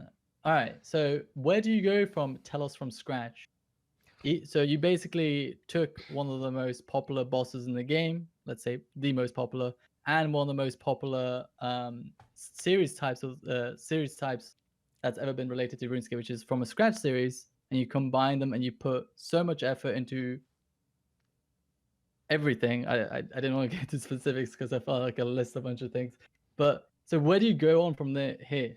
So first off, just like thank you, because it means a lot that something like that was creative and was so well received, because I've never done a cutscene before. I've never made a cinematic. People fucking loved it. I'm so thankful for that. It's so cool to see. As for what comes next, it's tough because the minute Tell Us from Scratch ended, what's the next thing? Yeah. And that's, I would imagine that's, I mean, I hope That's a lot of pressure, yeah. but I would imagine it has quite the weight on you, honestly. it Like, absolutely does. that Yeah. was my first thought when you finished. I was like, Ryan must have quite the hard time, like, processing this, if you don't mind me. Yeah, no, absolutely. Where it's kind of a scramble. That series itself was a scramble, getting it done and getting the cutscenes out, and we had to shoot the cutscenes while the series was going on because the cutscenes had our like gear and our setups, and the dialogue was based on what gear we had. So I was writing cutscenes between streams and then filming them and then editing them and everything. And then as soon as that ended, you can't really stop or slow down because all of a sudden people want the next thing. And that's part of the content creator life cycle. And I know it ties into one of the later questions I think you saw there, which is like, do you feel guilty like taking time away from the stream? And I think it ties well into that, which is just, the content first, right? Like it has to be, you need to be putting out the highest quality stuff you can as often as you can. And it can be hard to do that continually. So yeah, there is a lot of pressure for that. And it's definitely anxiety provoking. As for personally, what's next, what I've done is I've got a week-long sort of series situation that's going to allow me some time to get back on my feet to figure it out. And then I have a book full of video ideas and stream ideas and content ideas. A book? An actual book? Like a physical book that I write in. How many pages is this book? Do you write it in bed? Because I used to write a lot of ideas when I go to bed because that's when I have like all my thoughts to myself and I just like I actually ideas. Don't write in bed because I currently am sleeping on a mattress on the floor because my streaming room doesn't have enough room for my lights and my green screen and a bed frame. That's some sacrifice. So it's just a mattress on the floor. So I don't have a bedside table or anything. But it's for the battle station. It's critical. So how do you feel your ideas like what do you do to flourish these ideas? How do you come up with inspiration? Them? Like, what do you do? Inspiration? I'm not gonna like lie and be like, oh yeah, I've got the next 10 telos from scratch, just figured out, done. Like that was lightning in a bottle. That was fantastic. And trying to outdo that next, and setting telos from scratch as the baseline for my future content is going to be extremely stressful and extremely difficult. But in terms of like the ideas that I do have for content, for videos, for series, they'll come to me at random times. Sometimes someone on stream will be like, hey, have you made a guide on this? And I'll throw that in the book. And it's probably something I don't touch, but I just get down as much as I possibly can. And then if I'm ever at a point where I'm like dreading going live because I don't know what to do, I can sometimes consult that and figure out, okay, these are some things I could actually do today, give the stream some purpose. Because for me, I'm still trying to grow my Twitch channel. I'm still trying to expand. I'm still trying to, put out higher quality content every time. So I don't like kicking around and just like, today, guys, I'm going to play the game because I don't have anything planned. I absolutely, I really dislike that. So whenever I can help it, there's just a lot of, consulting stuff and just, it literally comes down to just trying to figure something out in a short time frame. And then sometimes it works out and sometimes it doesn't. Like I've definitely done some series that have been absolute duds on Twitch where I thought they would do better than they did. And then Tales from Scratch would be the complete opposite of that. And it just, the cycle is so short for content creation that it doesn't matter if one thing's a dud. You just done, on to the next one. Tales from Scratch, great. I'm not taking a month off. I'm on to the next one. Yeah, so you said you get a lot of ideas, at random times, whether it's talking to people or seeing something. Where do you draw the line between taking inspiration from an offhand comment and borrowing or stealing somebody's idea? What's the line this for is you? Such an important one to me. So if someone gives me an idea for something, they are getting full credit for it. And I don't see any shame, and some people do. I don't see any shame in saying, hey guys, this idea was because of this. I took inspiration from this. And I think more people need to do that because there's some feeling like, oh, this isn't original. Like he's an idea stealer. The only people who get called idea stealers are people who don't credit the people who inspired them. I don't think anyone has ever said, like people message me and like, hey Ryan, I want to do something like Tales from Scratch. Can I? And it's like, yeah, of course. Just, if you want to let people know, hey, this was inspired by, that's cool.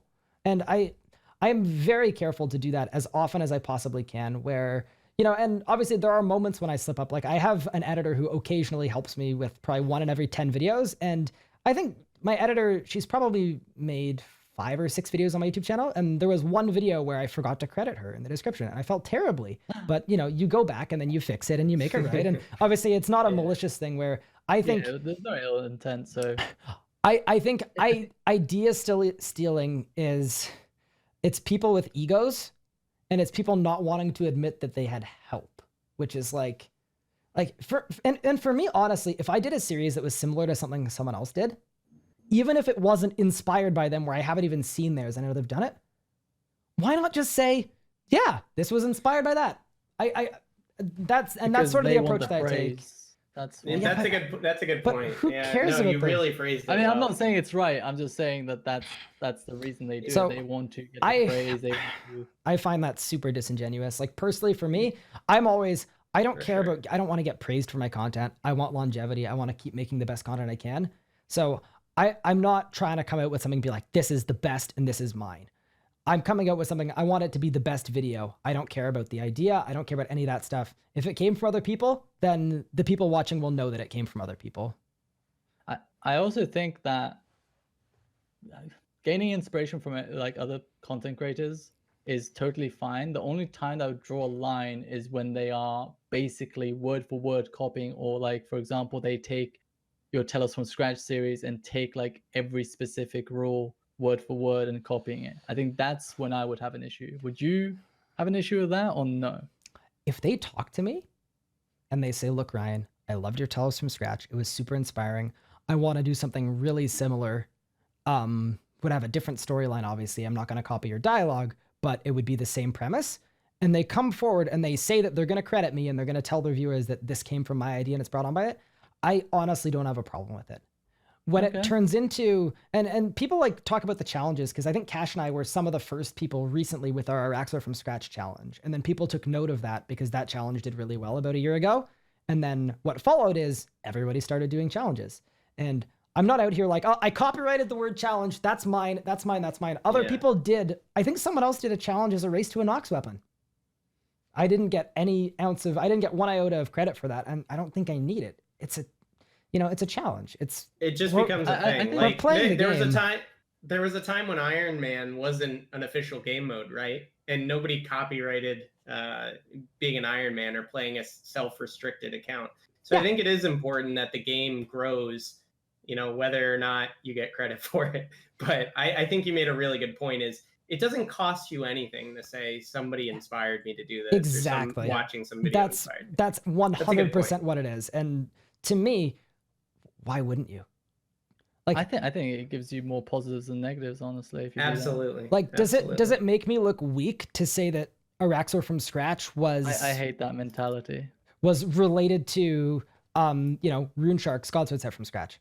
Does anybody care? I feel like it's I hate the mentality of like, being perceived as weak. It's so stupid. Asking or apologizing or talking to people. I agree. Get that to me, it's garbage just out of really here. Immature and it's child. I don't know. I just can't stand it when people are like reluctant of apologizing or reluctant to talk to people, or reluctant to resolve issues. It's just one of my biggest pet peeves. And being online all the time. I mean, you're a fair bit older than me, so I assume this is probably even worse for you. But how do you react when you're in the content creator Discord, right? Yeah. Okay, so how do you react, and without naming any names or anything, because that's not the point, because it happens all the time. How do you react when like people are like acting like children in there? Like, are you looking at it like, please just be an adult, please, God, be an adult? Because I'm looking at it and I'm like, because none of this needs to happen. Just talk to them. Yeah, talk to them. Yeah, I literally like. Ryan, you should know this. I've come to you like 10 times, dude. I'm like, Ryan, I have an issue with you. In private, you don't do it publicly. I think doing it publicly is a bad way of doing it. You go into private, you talk to them, civilized, with respect, with the intention of solving the issue, not with the intention of escalating or just like flaming them. Like that's not going to solve anything. I fully agree with you there. Like, and you talk like human beings. And yeah, it's sometimes. It's not just there, it's just everywhere. Everywhere, like every community has this. And that's why like dramas occur, and that's why groups disband, is because like people are like this. And it's just like, and these days, most of the time, unless it's like my community and it's related to me or I care about the person, I just avoid it. I'm kind of in the same spot. And it's one of those things. That's one of the things I like and respect about you so much, is that like the number of disagreements we've had that have been resolved civilly. That's unreal. Yeah. That's literally what Get you a want. room, guys. I don't think you Get a want room. like you don't want to be friends with someone RuneFest. You don't want to be friends with someone who agrees with everything you say. Like that's no fun. Oh, Yeah. for sure. That's Absolutely not not. fun. Yeah, that's why me and Gunners are like best friends since 2007. Yeah? We met on a disagreement. We met on like a very heated disagreement. Oh yeah, we were pissed. We were You yelling shouldn't at use each a whip at Blue Dragons. You should use a Zamarakian spear. No, idiot. Yeah, and that's how me and Gunner became lovers, and we're still together. Yeah. Yeah. So I anyway, agree. that's my stance on all that. And to go back on it, that's another reason why I started streaming. I love meeting new people, new perspectives, new opinions, new visions, because it broadens my horizon. It's just like, and it's also fun to give back as well. Like, I love that about streaming. I wanted to add one other thing to this discussion because I think it's a good discussion. I'm not trying to sit here and be like, I am the perfect mediator in these situations. And there definitely have been situations with me where I haven't done a good enough job communicating or reaching out to people. So I just wanted to say, I'm not framing this like, hey guys, I'm Ryan and this is how to live your life. This is how to act. This is how to be. I definitely don't think I am a perfect example of this. So I just wanted to kind of get ahead of that and say, there are situations with content creators that are relatively well documented where, I haven't been, the perfect person. And then since those moments, because they're in the past, I've always tried to go back and I'll call them up privately and we'll talk it over. And, that happened as recently as, let's say 4 months ago with a content creator where I felt like I'd probably been rude to them without it being my goal to be. And, I wasn't sure how they felt about me because of it. And I wanted to call them up and we had a one-on-one chat where I just said, I am really sorry for treating you this way. And I feel like it probably didn't make you feel the best. And I just wanted to say, I really don't feel that way. And I'm happy to have you here. And I think it's something like that it's good to learn from and humble yourself in those situations, but it's definitely not something where I'm like, I'm perfect at it because I'm not even close. It's something to try and get better at as you move on. It's much more important. And this is right as you outed Omid and I as boomers. It's much more important to learn from mistakes than to avoid making them. So I definitely had my share of online drama too, but you learn from it. And if you don't learn from it, then you keep making those mistakes forever. And it's just this awful cycle, but yeah, I wouldn't worry about making mistakes. And I also want to go back and like, it's perceived as weak, but I would actually, I admire it. I respect it. I see it as strength, honestly, when people do that, when people approach me and go, hey, Omid, I have an issue with this, and this, in a civilized way without attacking me. I'm down to have a discussion. I'll talk with you all day until it's resolved.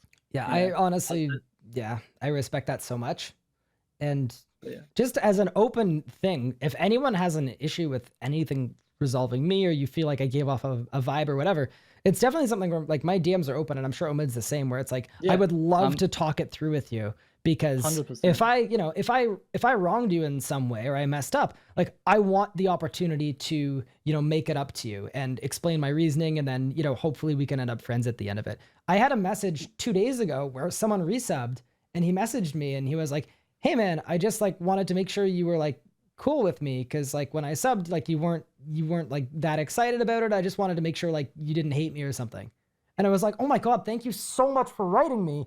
Cause that's not at all what I was trying to give off. It was probably just a different time in my stream or I wasn't feeling well that day.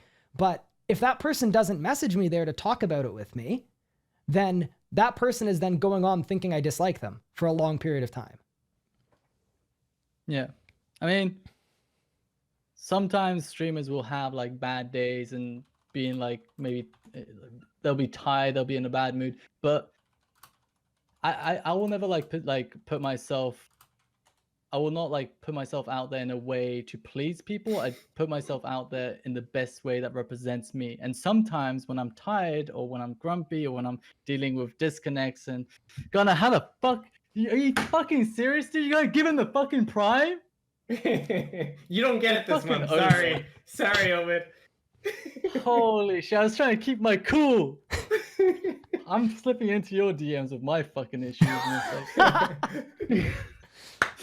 What was I saying? I forgot. But yeah, basically, you were saying when you're tired and grumpy, which is every night, right? And I disagree with them. Or if I was in a bad mood or if I was tired, I'll like, you know, I'll just like present myself the best way that in the best way that describes me. I'm really fucking angry right now. So I was gonna say you're rambling, Omid. You're my rambling. words. Get to the point. This is actually like cheating. I think Gunnar just cheated on me on stream. Sorry, it had to be this way. I found my favorite host. Oh god. Okay, so next question. How do you deal with criticism? So, okay, this is kind of a sad one. Mentally and on stream. This is kind of a sad one. When I started streaming, I thought the criticism would stop if I got better at PvMing. So I put tens and hundreds of hours into getting better at bossing. And I mean, you can see it if you even go to my VODs from 3 or 4 months ago, where, you know, I'm definitely a better PvMer than I was. And I always thought, like when I was an affiliate, when I was like just coming out of high school, I was like, yes, this is what's going to happen. I'm going to stop getting hate on every single day. People are going to stop crapping on me if I get better at PvMing. It doesn't happen. I realized at a certain point, and mentally, this is what helped me out a lot, is I used to take it personally and think I just need to get better and it'll stop. And then I realized, one, it's more a reflection on the person talking. If someone on the internet wants to show up and then make fun of my face, then make fun of my DPS, and then make fun of my face again, that's probably a comment on the kind of day that they're having. Then, oh my God, Omid, you're completely frozen. Is he? No, yeah, he's gone. He's gone. He's Gonzo Alonso. But it's one of those things. Wait, can you hear us even? No, he looks to be DC. Okay, what do we do? This is why we switched to your stream. Do we just keep it? Do we keep it going? All right, I'm just gonna send it. I'm gonna send it without him. He can tune into the VOD after. For me personally, it's more a comment on them than it is on me. And to sort of internalize, and you can even sometimes flip it around, where if someone makes fun of my face and I say, I hope your day gets better, what are they gonna do? Right? Sometimes they can spam caps and get banned, and other times, you know, I think it's kind of about taking the high road, and you want to do the best you can. So to me, the people close to me, my friends, if my friends message me and say, hey, Ryan, I don't think you did that well, I will take it to heart. If a random on the internet tells me my rotation is bad and I should feel bad because of it, it's one of those things where that's never going to go away. And as a content creator, there's like, why is my phone going off? Oh boy. Oh boy. What even is airplane mode? Oh, this is so suboptimal. Oh my goodness. All right, we back. We out here. Great. Yeah, stream is up because we're on my channel, not Omid's. I'm sure he'll be back in a moment. But yeah, it doesn't matter how good you are. The amount of people that backseat Couchy in his own stream, immeasurable. Yeah. So if Couchy is gonna get backseated, hi Omid, welcome back. If Couchy's gonna get backseated, it's never gonna stop. It's gonna happen to everybody. Don't take it personally. And here's the other thing with that too. Sometimes as a PvMer, you look at people's streams and they're not great PvMers, and you think they're bad at streaming because they're not good at PvMing. Or you also look at them and say, they're clearly just like, they're not smart because they're not good at PvMing, or whatever else you can do. And all of those assumptions are, you know, they're kind of silly because not everyone's playstyle is going to be that. Not everyone's trying to be the second coming of Couchy. You know, I don't want to be like Omid when I grow up. You know what I mean? What? I'm joking. But, and I think it's important to remember to allow people to play within their play style. So that's really what it comes down to for me in terms of just dealing with hate comments and stuff. Because in the past, like I would have bad anxiety issues that, you know, would come up and they would flare up regarding, you know, getting mean comments or stuff. And I especially, like, my first stream ever on this platform, somebody said some really rude stuff about like my race and my appearance and stuff like that. And I really did take it to heart. And I felt, you know, like an inferior being because of it. And I felt like I wouldn't be able to succeed just because of like my upbringing stuff. And that's terrible. But I think ultimately, yeah, I did a lot of growing up. And at this point in my career, if you could call it that, it's just people can say what they want. I'm not going to take it personally. I'm not going to yell at you back. And you're going to look like an idiot because you just insulted someone and he did nothing about it. So that's sort of the public way to deal with it and the private way as well. It's just that's good to me when people are like that as well.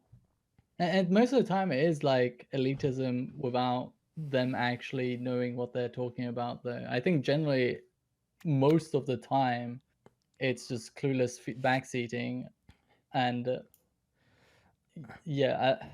I mean, at a certain point though, too, even if you know what you're talking about, a lot of the time it isn't wanted. It's also like, I feel like at the same time, a lot of the backseat gaming is not going to be helpful for the person. And at the same time, they're not really looking at the potential of the player. Like, what if the guy's just been playing for like a week and he's like that good?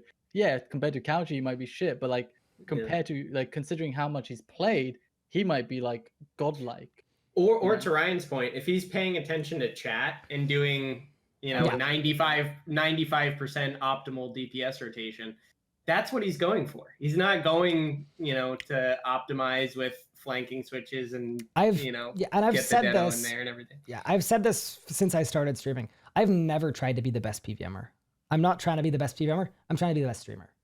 And people who have never streamed before may not understand the distinction there, but when you're streaming, the objective is to look out for the chat and make things as enjoyable as possible to the people who are actually taking time out of their busy days to watch me play RuneScape.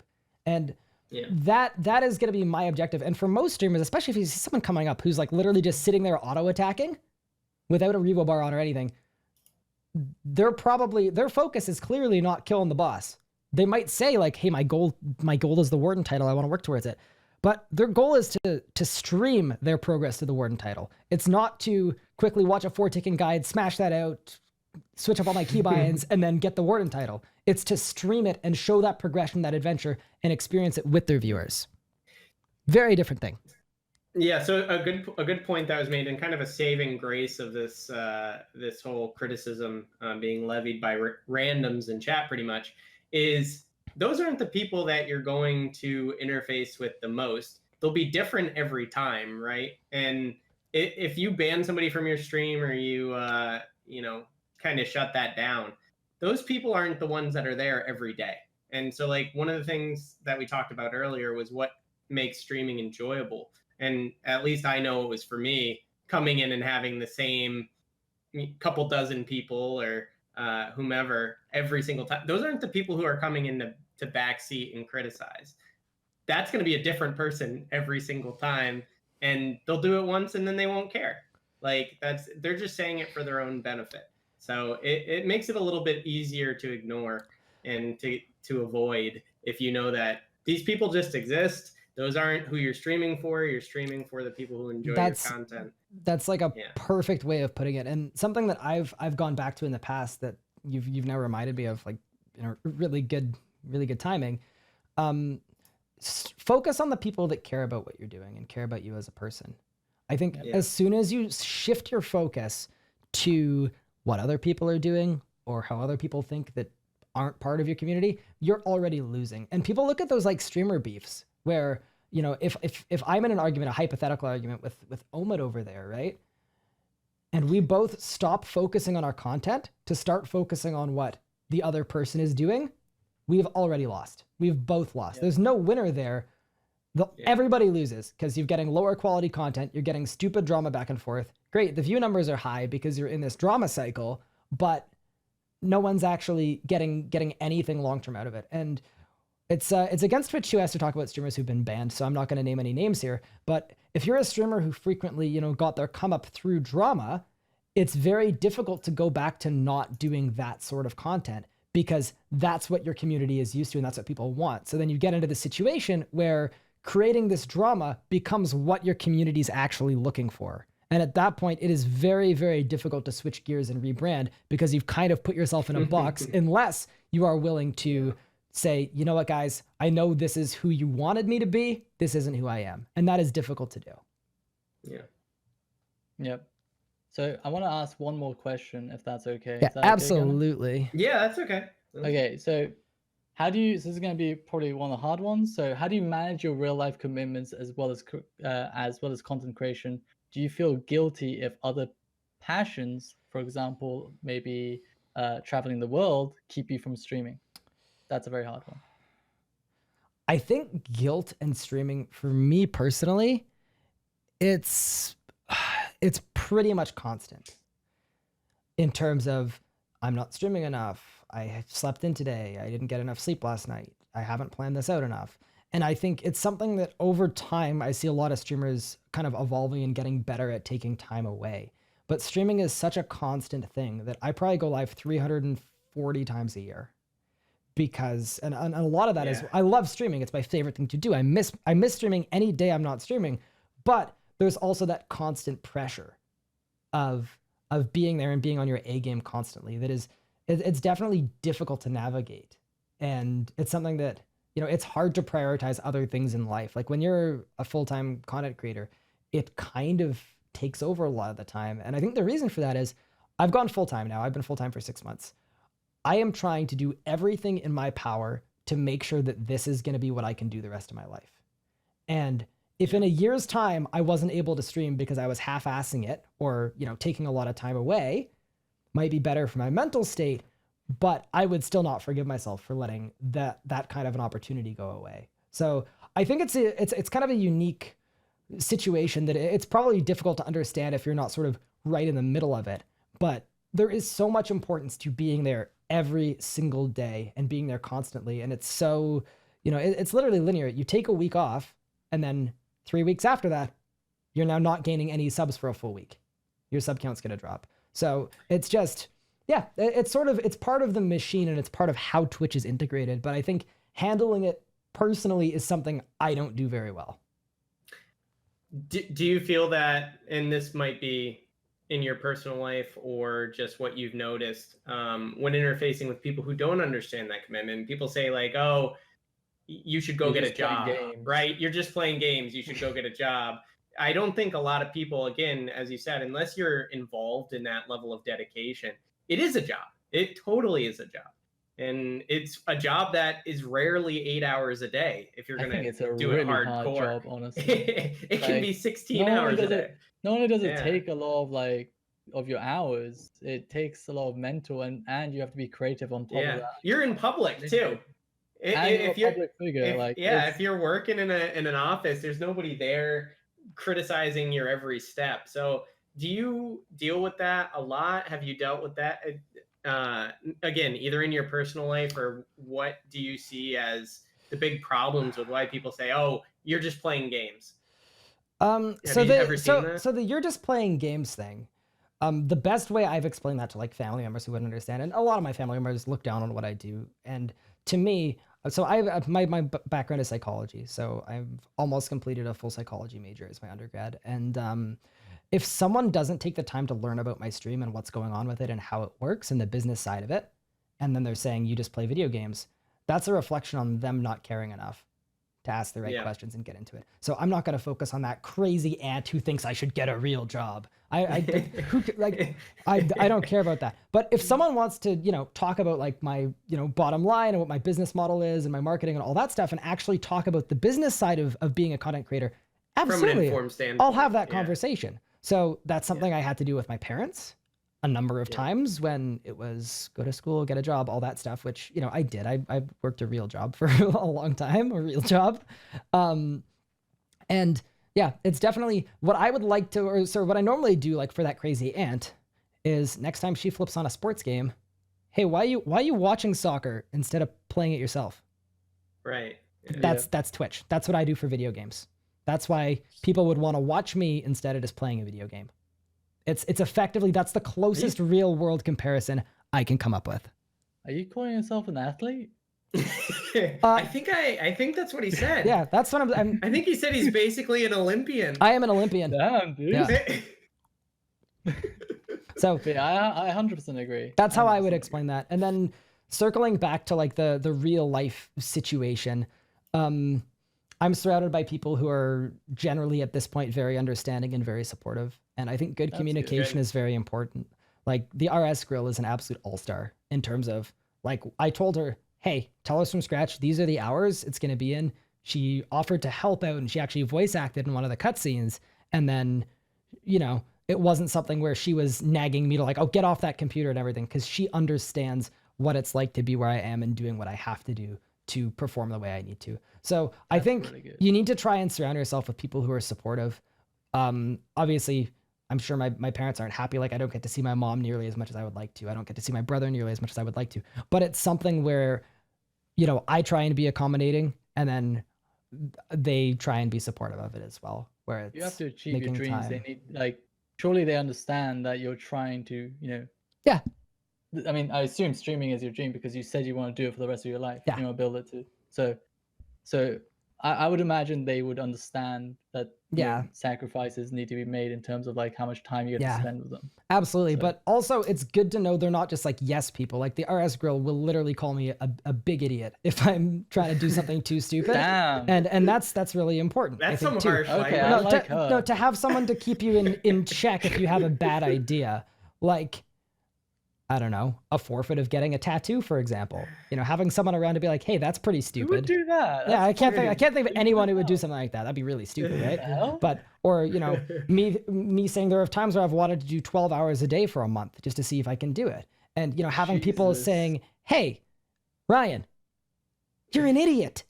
And that's really important to have people to check you and just make sure that things are going in a way that, I mean, I definitely think if you ask the RS girl right now, she would say that I stream too much and I spend too much time here. But she's still at the same time supportive of it and understanding of it. And she's an absolute ace. So yeah, that's pretty much that. Excellent. Makes me happy to hear it. But yeah, so we were gonna do Q&A, but I don't think we can, right, Gunnar? I think I gotta go. Would we do a two-person Q&A or would we? We can do a two-person. That's fine. Chat, you guys good with that? Two-person Q&A, just me and Ryan. Intimate. You can make the cams bigger. You can mirror one so you're facing each other. I don't think I can make the cams bigger because the current setup is a little scuffed, but I'll take a look here. Okay, yeah, let's do it. Well, as Gunnar goes, the camera that's gonna orientation's gonna screw up. The cameras are gonna get bigger and they're gonna move. Yeah, I'll fix it. I can fix it. Yeah, easy. Okay. Anyway, I'm gonna head out. Thank you very much, Ryan. Best of luck. You're doing a great job. And if you ever need anything, let me know. I'll talk to you guys later. Awesome. Thank you so much for having me on. I'll catch you later. All right. Thank you, Gunnar. Bye. Oh wait. Wait, that's not how couldn't have gone better. Wait, oh my, look at Omid's face. Oh, that couldn't have gone better. Oh, that was perfect. Okay, well, I'm fixing it. That could not have gone better. That was literally perfect. Yeah, you're massive, dude. Me. Yeah, dude, I'm fixing it. Okay, I'm fixing it. I am fixing it. Oh, I moved the wrong one. Oh boy. Oh boy. Oh no. Oh no. Okay, wait. Wait, we out here? Do I open your stream? I'm scared. No, it's good. You're slightly cut off, but like in the best way possible. One moment. You cut off my forehead? I'm in the right. No, you're cut off like kind of halfway through your face. 1 second. All right, Gunnar's.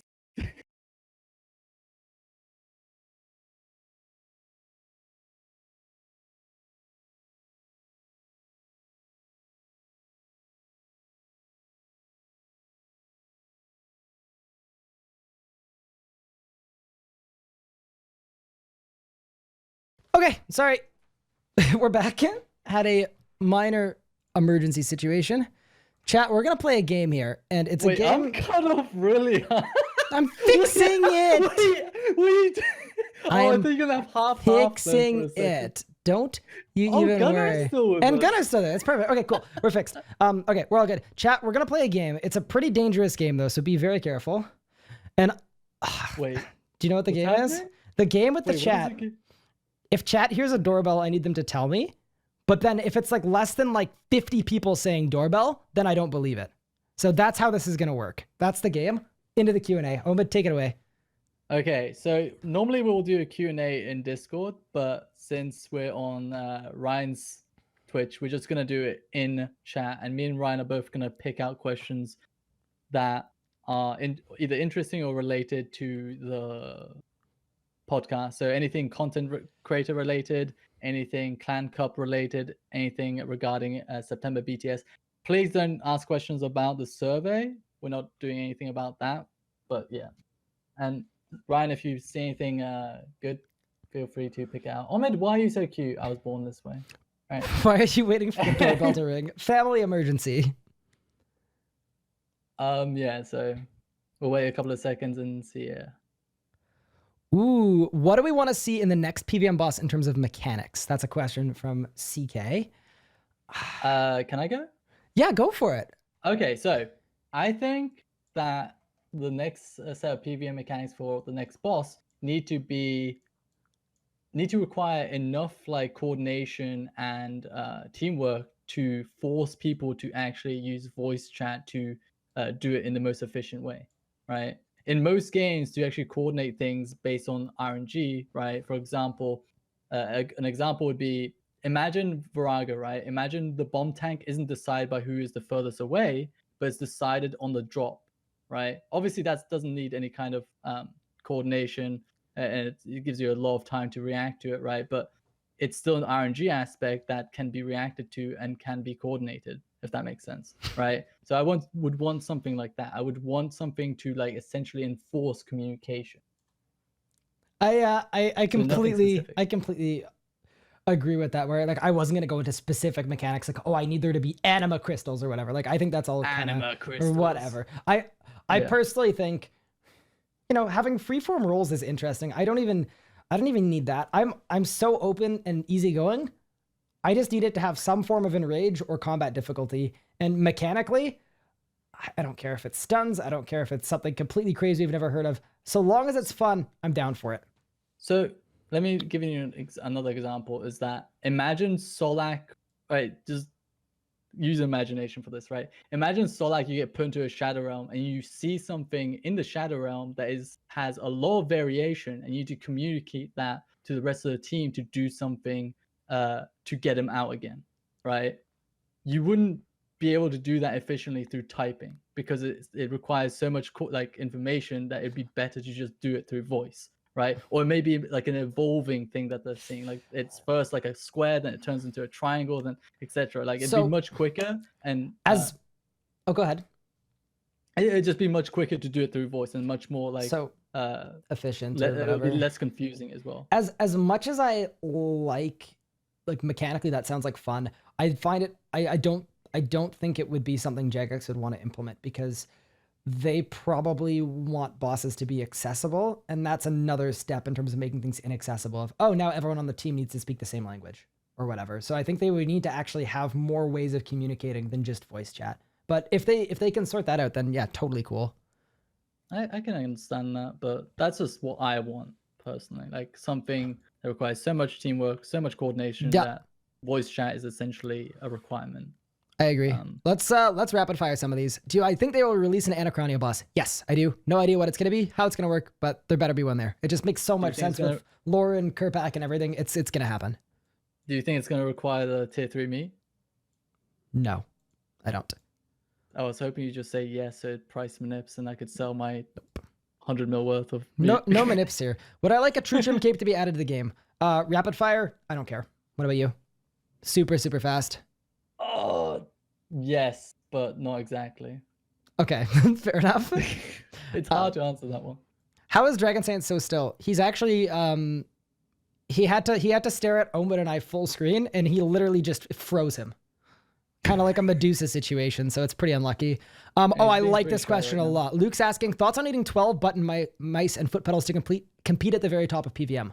That is a full-on misconception. That is not true. So Lexa, who's one of the best PvMers in the entire game, I sat down with him, I interviewed him. I haven't had a chance to post the interview yet, but he literally does not keybind any of his switches. He clicks them all out of his invent. He was the 4th person to 4K Telos. He holds, I believe, the 4th most world records right now. So yeah, needing keybinds are designed to help the player. They're designed to help you and make it easier. They're not supposed to make things more complicated. And in Lex's case, or Ryan's case, they made it more complicated for him. So he dropped them, and he can compete at a stupidly high level without them.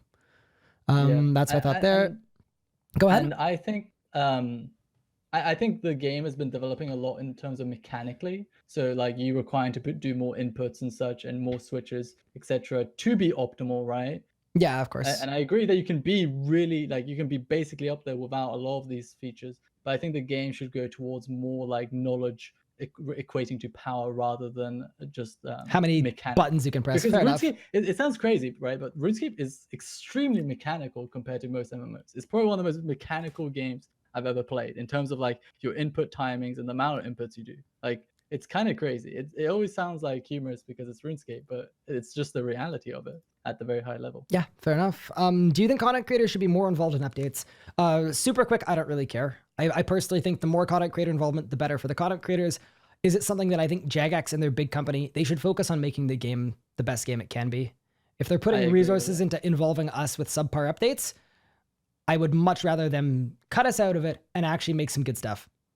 So that's my take on it. Agree, but I also think that there should be like a balance, because I think some of the best updates would be really good for content creators, in my opinion, like Telos V2, but not, another Telos essentially. For sure. What kind of rewards would you like to see from the next major PvM release? That's a question from Bit and Bang. I'm not that fussed. I would like it if whatever comes out, if it's like weapon, armor, best in slot, cape would be really cool. Whatever comes out, I want it to be significant. I want it to be something that changes the way 100%. The game works. Whether it's something that I don't want it to be something that a spec with a flat damage increase. I want it to be something that actually changes the way the game works. So that's sort of what I'm looking for there. Don't care what it is. A good example is Mutated Barge. Mutated Barge was a really good reward, right? You would agree? I agree. It was unreal for changing exactly how. Changes a lot of shit, and that's why I just think abilities. I think in terms of rewards from PvM, I think they should go towards abilities rather than weapons, armor, and potential switches and such. That's just my personal take. Yeah, on it. I think there's too few abilities in the game. That's my main issue with PvM. I can get behind that. From Stormwest, do you think the game is new player friendly? Because a lot of friends of mine have tried the game, didn't stick because they didn't understand it enough. Personally, I think that is one of the biggest flaws for RuneScape 3. I think a lot of the updates cater to the end game because the end game, we need an update every week, and what ends up happening is the new players literally get left in the dust behind an interface that is hot garbage, behind a UI that is hot garbage, and not nearly enough handholding. So I think it definitely, until you get to the mid game, you're going to have a bad time. I kind of disagree there. I think that endgame and developing endgame and focusing on endgame is fine. I think they should completely scrap filling in content, like low-level, mid-level content. They should scrap that and make the new player experience like new player. I'm not talking about someone that's level 50. I'm talking about as soon someone starting the game. They should make that experience better. One of the in my opinion, one of the best PvM experiences as a new player is Troll Invasion. Troll Invasion teaches you so many aspects of PvM in such a simple and easy way, and it also has a hard mode. I think they should just make the early game better, and just I think no more filler content, no more mid-level bosses, no more low-level bosses. So just end game and focus on making the early game better. I'm at a point where I don't even care where the dev time comes from, where the minutes come from. I think that they need to be prioritizing the new player experience more than they currently are. The place I would personally cut out are all these crappy time-limited events nobody cares about that are gone in 2 weeks. Yeah, that's personally why are you wasting dev time on that? Because it's the minute count and interactive, because it's 5-minute AFK. That is, to me, that is the first thing I would completely slash. Get rid of all that crap and work on your new players and focus on them. I like to call that statistical retardation. Oh boy, I wouldn't go that far, but that's what I would say. Okay, Fencing Ale says, given that the game is trying to be attractive to new players but still needs to be interesting for the more dedicated players, what do I think is a good middle ground for future updates, not to make pro players stop playing but still attract new players? What kind of updates are okay to be released? For everybody. I think it kind of comes down to, we've already kind of covered it, and I can probably answer for both of us here, but just things that have either end goals that you can work towards, like Priff, or bosses that have different levels of difficulty, so that when you're getting into PvM, you can try the boss, and when you're a super insane PvM expert god, Couchy II, you can still have fun with the content. Yeah, I think Telos is a good example. Maybe even make think of Telos, but maybe minus 100% for the next boss. Make it really accessible for low level players. Yeah, so, I agree with that. Go ahead. Oh no, good. No. Take your last question. Okay. Slaske was asking, since a lot of people like enrage mechanics, what do you think about enrage being added to most bosses, like Bandos with a max rage of 100? I think it's unnecessary. I think would it change anything? Would it Here's what I would do with enrage Enrage could be realistically added to any boss that actually has mechanics. A boss like Bandos that doesn't have real mechanics, there's no point increasing the Enrage. Everyone's going to do the max Enrage because it's still going to be really easy because you need defensives to mitigate mechanics. If you're fighting a boss with no mechanics, defensives are way too powerful. So to me, I think they could certainly look into it. Although if you look at a lot of the endgame bosses, there are mechanics. If you look at, there is Enrage. In terms of like Virago, it's scaled by your team size. Solak, I think they need to add different modes and different difficulty levels. Telos obviously has its Enrage. Araxor has its Enrage. So I think they're already in a pretty decent spot with that. I don't think Enraged Vindicta makes sense because that boss isn't mechanically challenging enough to merit it. Yeah, I think Enrage for future bosses is good. And I generally dislike going back and potentially reworking content. Like, I think going back and trying to make Solak good, better or good. I think Solak is good. I think what lacks from Solak is the rewards. I think the rewards are just unexciting, and that's one of the downfalls of Solak. I'd still like a hard mode as well. I'd still really, I don't care about the money. I'd like a hard mode. Imagine Solak with tier 95 crossbows. Yeah. It'd be much more exciting. It'd be much more like people would be excited to get a drop. It's still a boss fight where you can skip most of the mechanics with DPSing, and you use 3 food per kill. So like, I still don't feel like it's. I still think there could be a hard mode, but that's fair enough that would make it more relevant. I just don't think Solak is bad. I think Solak is a good boss. I think it's a fun boss, but I don't think it's like a perfect boss by any means. True, but can you make? I feel like it's hard to make like a really challenging and perfect quote unquote boss without having an enrage system. Yeah, no, that's like, totally. How would you make Telos? No, that's a fatal flaw of Solak, is not having modifying difficulties, and that's what I think it's missing. Have that in groups like 7-man enrage? How would that like the same way you did it with Virago?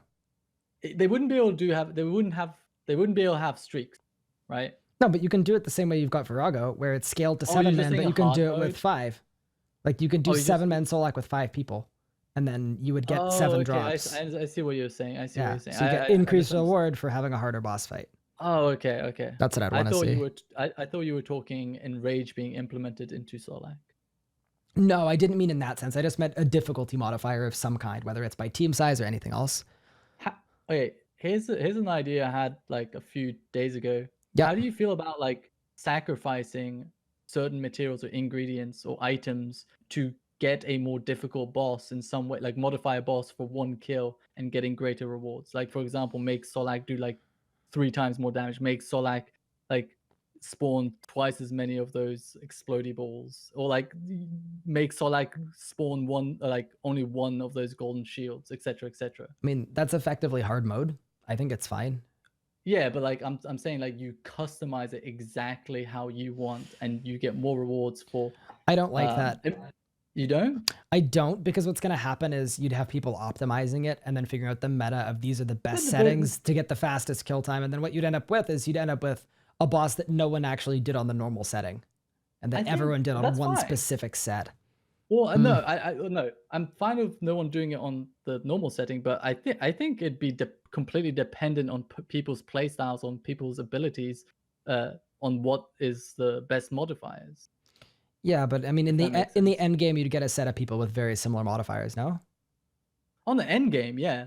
I don't know. But I'm talking about like entry level people who want to challenge themselves above just normal. To me, I'd rather them just make a hard mode that had its own set than have a completely customizable boss fight. I don't think it would be worth the dev time. But that's just me. Yeah, I mean, that is a fair statement, is that it might not be worth the dev time. I can agree with that, but yeah. Okay, let's do some rapid fire ones if you want to, just super quick.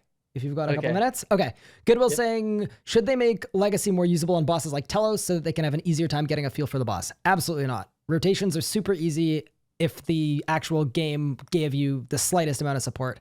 I think that's a complete waste of time. Use Revo. You can do Telos Revolution like 2 really high enrages. Yep. I know. I've got a friend who's got a higher enrage than me. He's got 2K and he Revos. Can you give your opinions on skills that have potential to be expanded? I don't know. I think the obvious ones that come to mind are like crafting and fletching and all those ones, but I don't know. I'm not very fussed about that. I think a lot of skills could be expanded and given. How do you feel about untradeable benefits? I like them a lot. overall? I like actually having to play the game to get things. So would you argue that the criminal should have been untradeable? Like the finished product of the criminal bolts to give fletching and woodcutting fletching a untradeable benefit, because fletching does not have an untradeable benefit right now. So I haven't like Okay. run the numbers or anything because you're just dropping this on me right now. But yeah, that'd be fine by me. You would be able to buy the bloodwood shafts. You'd be able to buy feathered everything, shaft, but you'd have to make it's them yourself. similar Yeah, to Hurdle. Yeah, you would have to. I wouldn't have a big yourself. issue with that. Next question: does the future of my stream involve RuneScape long term? Probably, but I actually think my type of streaming style would probably do okay as a variety streamer as well. But I like RuneScape, and I'm. Sorry, what is the next game what is the game you're interested in? I like story-driven games. So something like Man of Medan has been really interesting to me because I loved Until Dawn, which was the one before that. I liked Life is Strange. I liked Outlast. Okay. So anyway, but I'm a RuneScape guy. I'm gonna stay here as much as I can. Thoughts on combat diversity? We kind of talked about it earlier. So I'm not gonna do that one. Do you think they're gonna ever add more perks? I think probably. Yep, 100%. And hopefully, I'm surprised they didn't release. Anachronia should have had new perks, honestly. Yeah, that's exactly what I was about to say. I'm surprised Anachronia didn't come out with perks. And also, the range armor could have, tier 75 tank range armor. They could have made it tier 99 power armor on Anachronia only. How do you feel about that? Fine. Giving it. I'm fine with stuff like that. I'm fine with that, but that armor is 100% dead content. Like, who is gonna use that? Yeah. But yeah. Fair enough. How do you feel about past titles that can't be obtained anymore? I'm fine with it. I don't like titles in general. I generally just don't like titles, so I don't care at all. They can do whatever they want. You would have to make the argument of bring back all discontinued items at one point, and it's just too much work for. Do you like Blast Diffusion boots? I like them. Me? I think they're really cool because you're asking me about the question. Yeah, 100%. Because you can auto into them, auto out of them. Oh. I think. Chat. Okay, I actually don't like. I think Blast Diffusion boots are too strong. And okay, so this would be my idea for Blast Diffusion boots, right? Instead of them reducing the time that it takes to charge your detonate, how about expand on the niche effect of detonate itself, which is AoE, right? Increase the area that it detonates in. Like, for example, like instead of just I still prefer them how they are, honestly. I mean, I like how it is gameplay wise. But I get what you're saying, that it's not the craziest effect that they could have used. Basically, I would have wanted them to just expand on its niche effect, which is AoE, rather than just making it a really fucking good DPS. Yeah, fair enough. So I would say like increase the area of detonate by like 2 squares. Okay. For example. Next one. Do you think RSC mobile will bring in a lot of players? My personal take on it is with mobile in the current state, it's going to be used by people to play while they're on the bus. I don't think it's a game you can actually pick up, download from the App Store, and actually have an adventure because RuneScape 3 is currently such a cluttered mess, especially in the early game. You would not want to try that on a smartphone. I think it's not going to bring a lot of new players, but it's definitely going to increase the concurrent play count, which Jakes might take and be like, hey, look at this, numbers. Yeah, I agree with that. I agree with Ryan here. Thanks, chat. I love you guys. You lose. No, I'm kidding. We can wrap it up if you want. Yeah, let's do. I'm gonna grab one more question here. One more question. Okay. How do I feel about range damage compared to magic damage? This is gonna blow some minds. No, combat is balanced. We're done. But ranged. Okay, I don't want them to find me. Ranged. Are you gonna wait? Are you price manipulating right now? No, I'm not. Ranged with criminal bolts is more single target damage output than 4 ticking in max mage. That's a fact. So yeah, all these people, yeah, and it's especially assuming you're getting ruby. If you have like rubies ruby and if you've got rubies and you're switching to Hydrix for rapid fires, and if it's either a boss that you can Eldritch or SGB, you're going to get more damage off with range than you could with magic. So did you say and SGB or no? Either one, SGB? Either one of the two. You'll get off more damage than with magic. So yeah, I really don't think that's a problem. I think it's pretty balanced, and that's why Blast Fusion boots changed the magic meta and made magic more damage output, is because range was literally above without having the 4-tick. So yeah, that's kind of the play. Yep. I think we're gonna call it there. Yep. Does that work? Yep. Yeah, of course. Thank you for hosting it on your channel, because I was having. Oh, no serious worries at all. issues. My And pleasure. thank you for coming on. Oh no, Honestly, it was a pleasure. It appreciate was it. so fun to talk about RuneScape, and something I love to do more often, honestly. I know you're very busy and you put all your time into your work, so I appreciate you taking your time, your personal time to come on. So No, absolutely, really my do appreciate pleasure. it. Absolute pleasure. Thank you very much. All right. And thank you, chat, for watching and tuning in. It's always a pleasure. Yeah, thank you guys for all the fun questions. I know different location, hopefully, same podcast kind of thing. And we're gonna